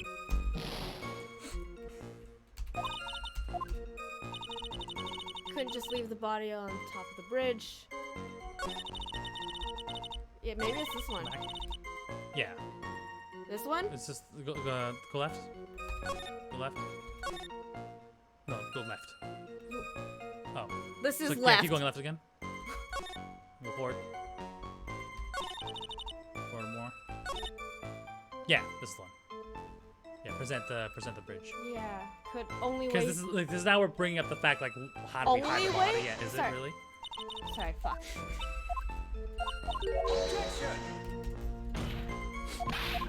Speed through that. 'cause And then you can see that you can even see that he got emotional over it, right? Yeah. Like he's like trying to hide it Only way he can. to see the body hidden. So present with tab, go over to the Dusky Bridge, and then press present with the Yeah. There we go. Only way? yeah. A killer not wanting his victim to be found. I can understand that. However, the idea of moving the body for that purpose is clearly odd.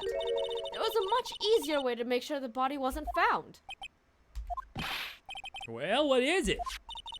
Take another look at the map of the area, and you'll see how. There's a river right below the bridge. Earlier, Mr. Edgeworth pointed out something interesting about the river. For those who are not aware of Eagle River, Eagle River is well known for its powerful current. Most bodies that fall in are never recovered. Ah! In the kidnapping case 5 years ago, the victim's body was carried away and never found. If 10 murders were to occur at that same spot above Eagle River, you could bet your boots that every other killer would have tossed the body in the water. Rabble. Order. Well, I'm not sure if I care for the way you put that, Miss Fig, but I must admit it seems odd not to have thrown the booty in the river. Oh. Well, Miss Edgeworth? How sad. Perhaps Miss Fay would do well to try to perhaps Miss Fay would do well to try taking a dip in the river herself. After all, you claim to be such an expert in the ways of nature. What are you talking about? My point is that no matter how odd you may find the killer's method of body disposal, the fact is that the killer did. This is what the killer did. None of your arguments have anything to do with what the witness saw. Quite true. Miss Fay, it seems that your assertion without merit after all. But what the witness claims to have seen is totally ridiculous. Surely you can't deny that the body was found in the trunk of the car. Well, it's certainly consistent with what the witness told us. Please, witness, go on with your testimony. I'll try. All you have to do is tell us only what you saw. Otherwise, the mean lady might yell at you. Who's he talking about? All right, I'll do my best. After he stabbed her in the back, he quickly picked her up in his arms. Then he carried her over to the car. The killer broke into the trunk of a stolen car and hid the body in there. He couldn't just leave the body on top of the bridge. Oh, that was new. The one about The bridge. Specifically Breaking into the trunk of the car. this one. But if you present, let's look at the evidence really quick. And look at her photo. This one? Yeah. You see the scuff No, marks. not these photos. Look at the photo that she provided of the fight. We can't see where the car is. Because, and then if you remember, and then if you go back to the dusky photo, Yeah, she can't like the see. bridge photo, really quick. She could not have known that there was a car. Yeah, so just double back to the photo really quick. Yeah, Because because she's on the other she was side. behind that cliff bluff. Yeah. How could she have seen the car? Yeah. Yeah, we could probably present this one. This one would be the best one. Yeah, do it. Punch it. Present. Objection! Bitch. Well, Miss Foster, it looks like you've done it again this time. You've done it this time. Done what? Made a crucial mistake. Oh, a crucial mistake. Like what, Miss Fay? The killer broke into the trunk of the stolen car and hid the body in there. You're saying you saw that, right? With your own eyes? Yes. And?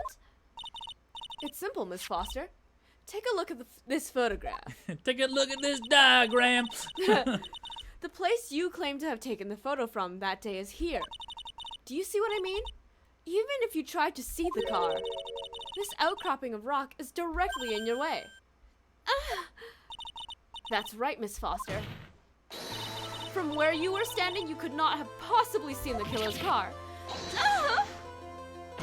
I admit the diagram shows a large outcropping of rock. However, it is not so tall it would not stop her from seeing the car. That's right. It's not high at all. I was able to see his car just fine. No. I'm so sorry, but that just doesn't wash.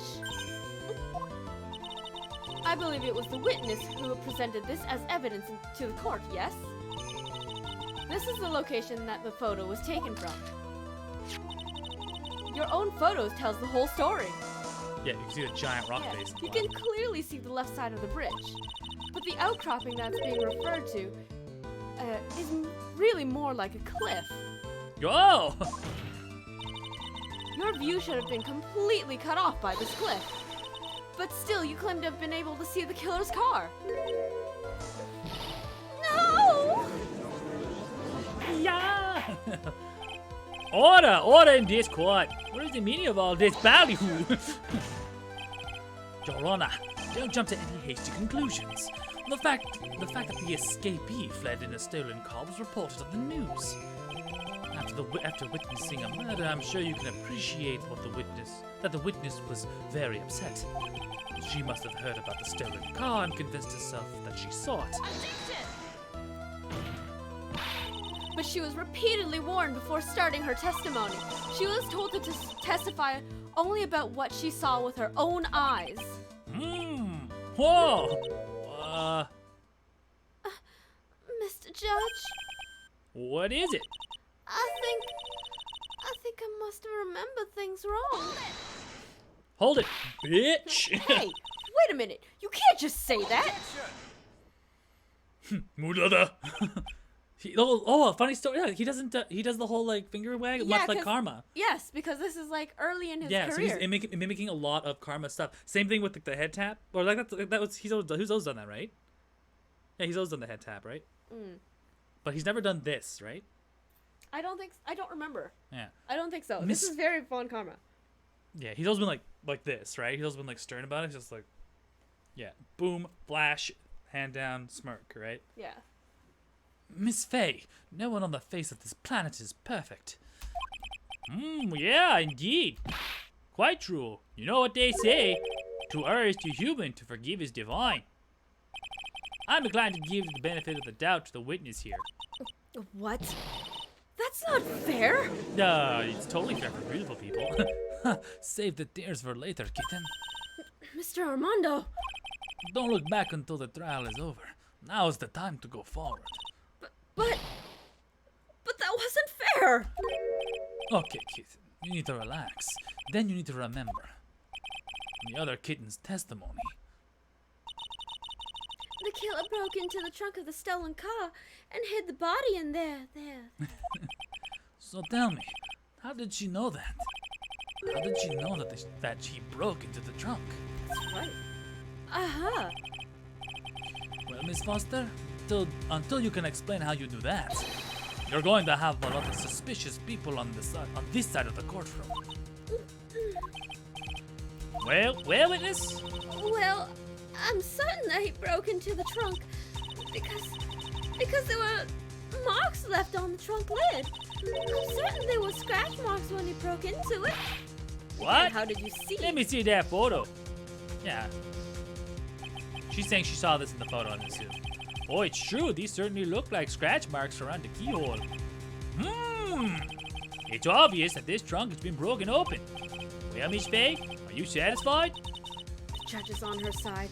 I can't make any mistakes here. What she just said, is there a contradiction in there somewhere? It doesn't work! It doesn't work. Because those scratches could mean anything. Melissa Foster, it looks like you finally betrayed yourself. What? You said you were in a field taking photos of wildflowers. But even so, you knew about the scratches.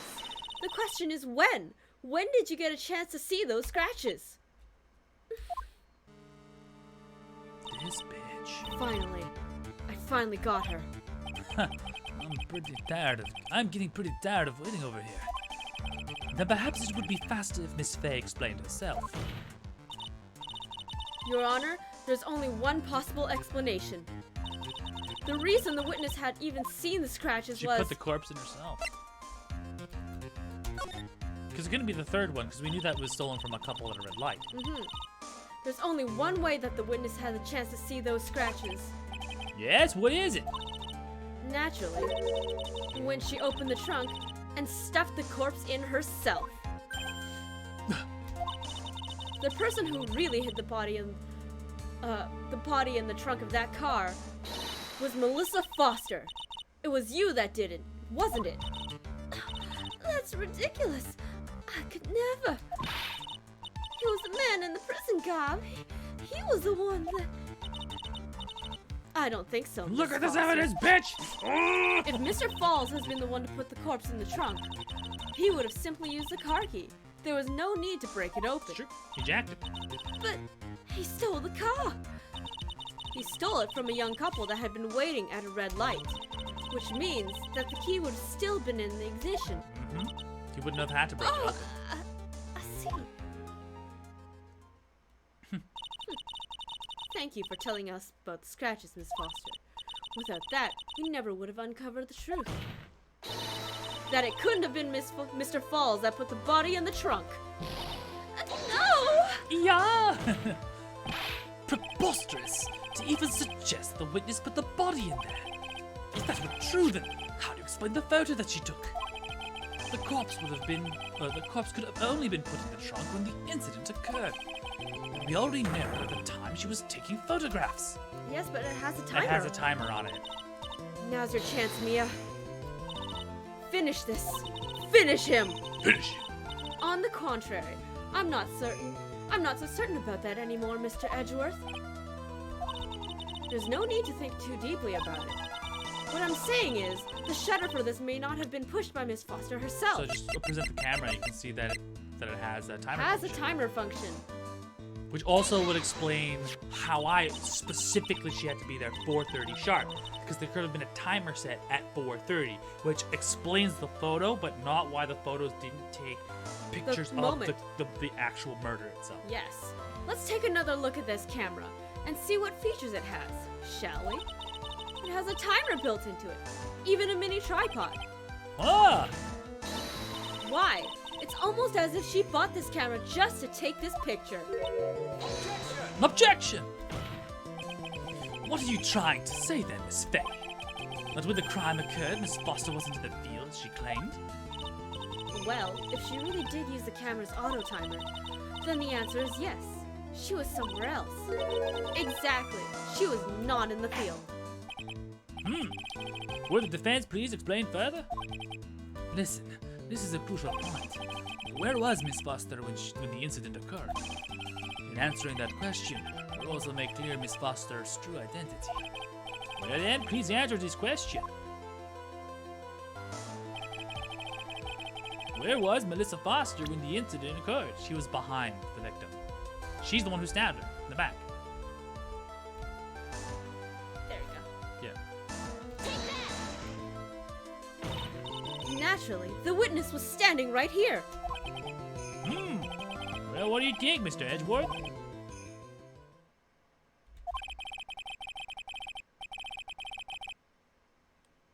Before pointing out where the witness was standing, Miss Fay should before pointing out where the witness was standing, Miss Fay should do something herself. She should figure out where she stands, if you catch my drift. Oh, don't worry. The drift was certainly caught. Or did I miss it?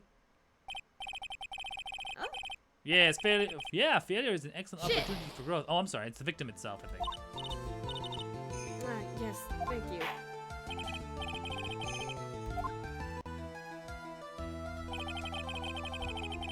No, she was. Yeah, she was the victim itself. She's posing as it. All right.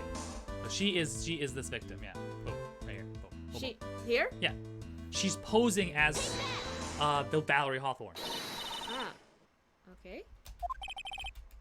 But that's where the victim is Hawthorne was standing. So the scarf, the hat the that- hat to cover her face. It's Dolly. Order, Miss Fay. What on earth? Because Hawthorne was already killed. Yeah. Maybe. It could have been that she killed her. It's the switcheroo that they did Yeah. last time. The murder occurred previously, And then it was staged. and then they staged the photo after. Which is why the guy just got out to his car and fucking drove off without checking his Actually, no. No, it could be collaborative. Anyway, Your Honor, if I may. After parting ways with the victim on the bridge, the defendant fled by car. But this would mean that there was no time to put the victim in the trunk. In other words, if someone put the body in the trunk, it could only have been before the defendant met the victim. how asinine. Of course, Mr. Falls met with the victim. The only person with the opportunity to have put the victim in the trunk is the same man that killed her, Terry Falls. You still don't understand, do you, Mr. Edgeworth? By the time the witness's photo was taken, the victim was already dead. The person in the photo was not Valerie Hawthorne. What? I've never heard anything more ridiculous in my entire life. Then who exactly is the victim in this photo? It's obvious, isn't it? It's your own witness. What? It's the only possible explanation. The woman that Mr. Falls met on the bridge that day was not Valerie Hawthorne. It was you, Here comes Melissa the cross-examination. Foster. Melissa Foster. Me? Let's remember that it was raining and foggy on that mountain that day. Mr. Falls himself believed that the woman in front of him was Valerie Hawthorne. But the defendant knew Valerie Hawthorne very well. After all, she was the woman whose testimony helped him get convicted. No, you didn't. But since then, my client has spent 5 hard years in federal penitentiary. He couldn't remember exactly what she looked like anymore. You are just making You are just making this up as you go along. Where's your proof? I've got it all right here. This piece of evidence will blow this case wide open. At the time of the incident, Mr. Falls had forgotten. Oh, here you go. Sorry, at the time of the incident, Mr. Falls had forgotten what Valerie Hawthorne looked like. Because of the victims now. Yes. Just gonna double check. Wear a white scarf for identification. Yeah.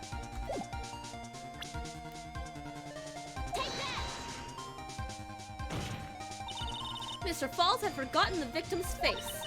That's why he needed some piece of identification. Namely, this muddy scarf. It was Mr. Falls who requested that she wear the scarf to identify herself. That's already been proven by the note the victim left. In other words, as long as you were wearing a scarf like he asked, anyone could have pretended to be Valerie Hawthorne. Well, what do you have to say to that, Melissa Foster? No! Did you pass out? Holy shit, she passed out! Wow, What an actress. man, It's dedicated to the bit.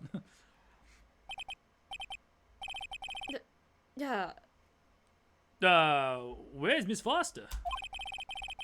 She's collecting herself in the lobby.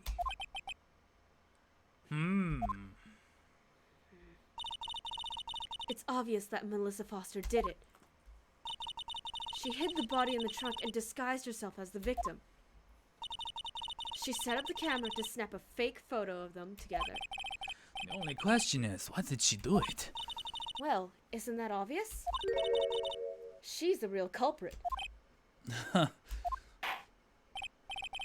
we'll have to wait for Miss Foster to compose herself before we start again. Until then, this court is in recess.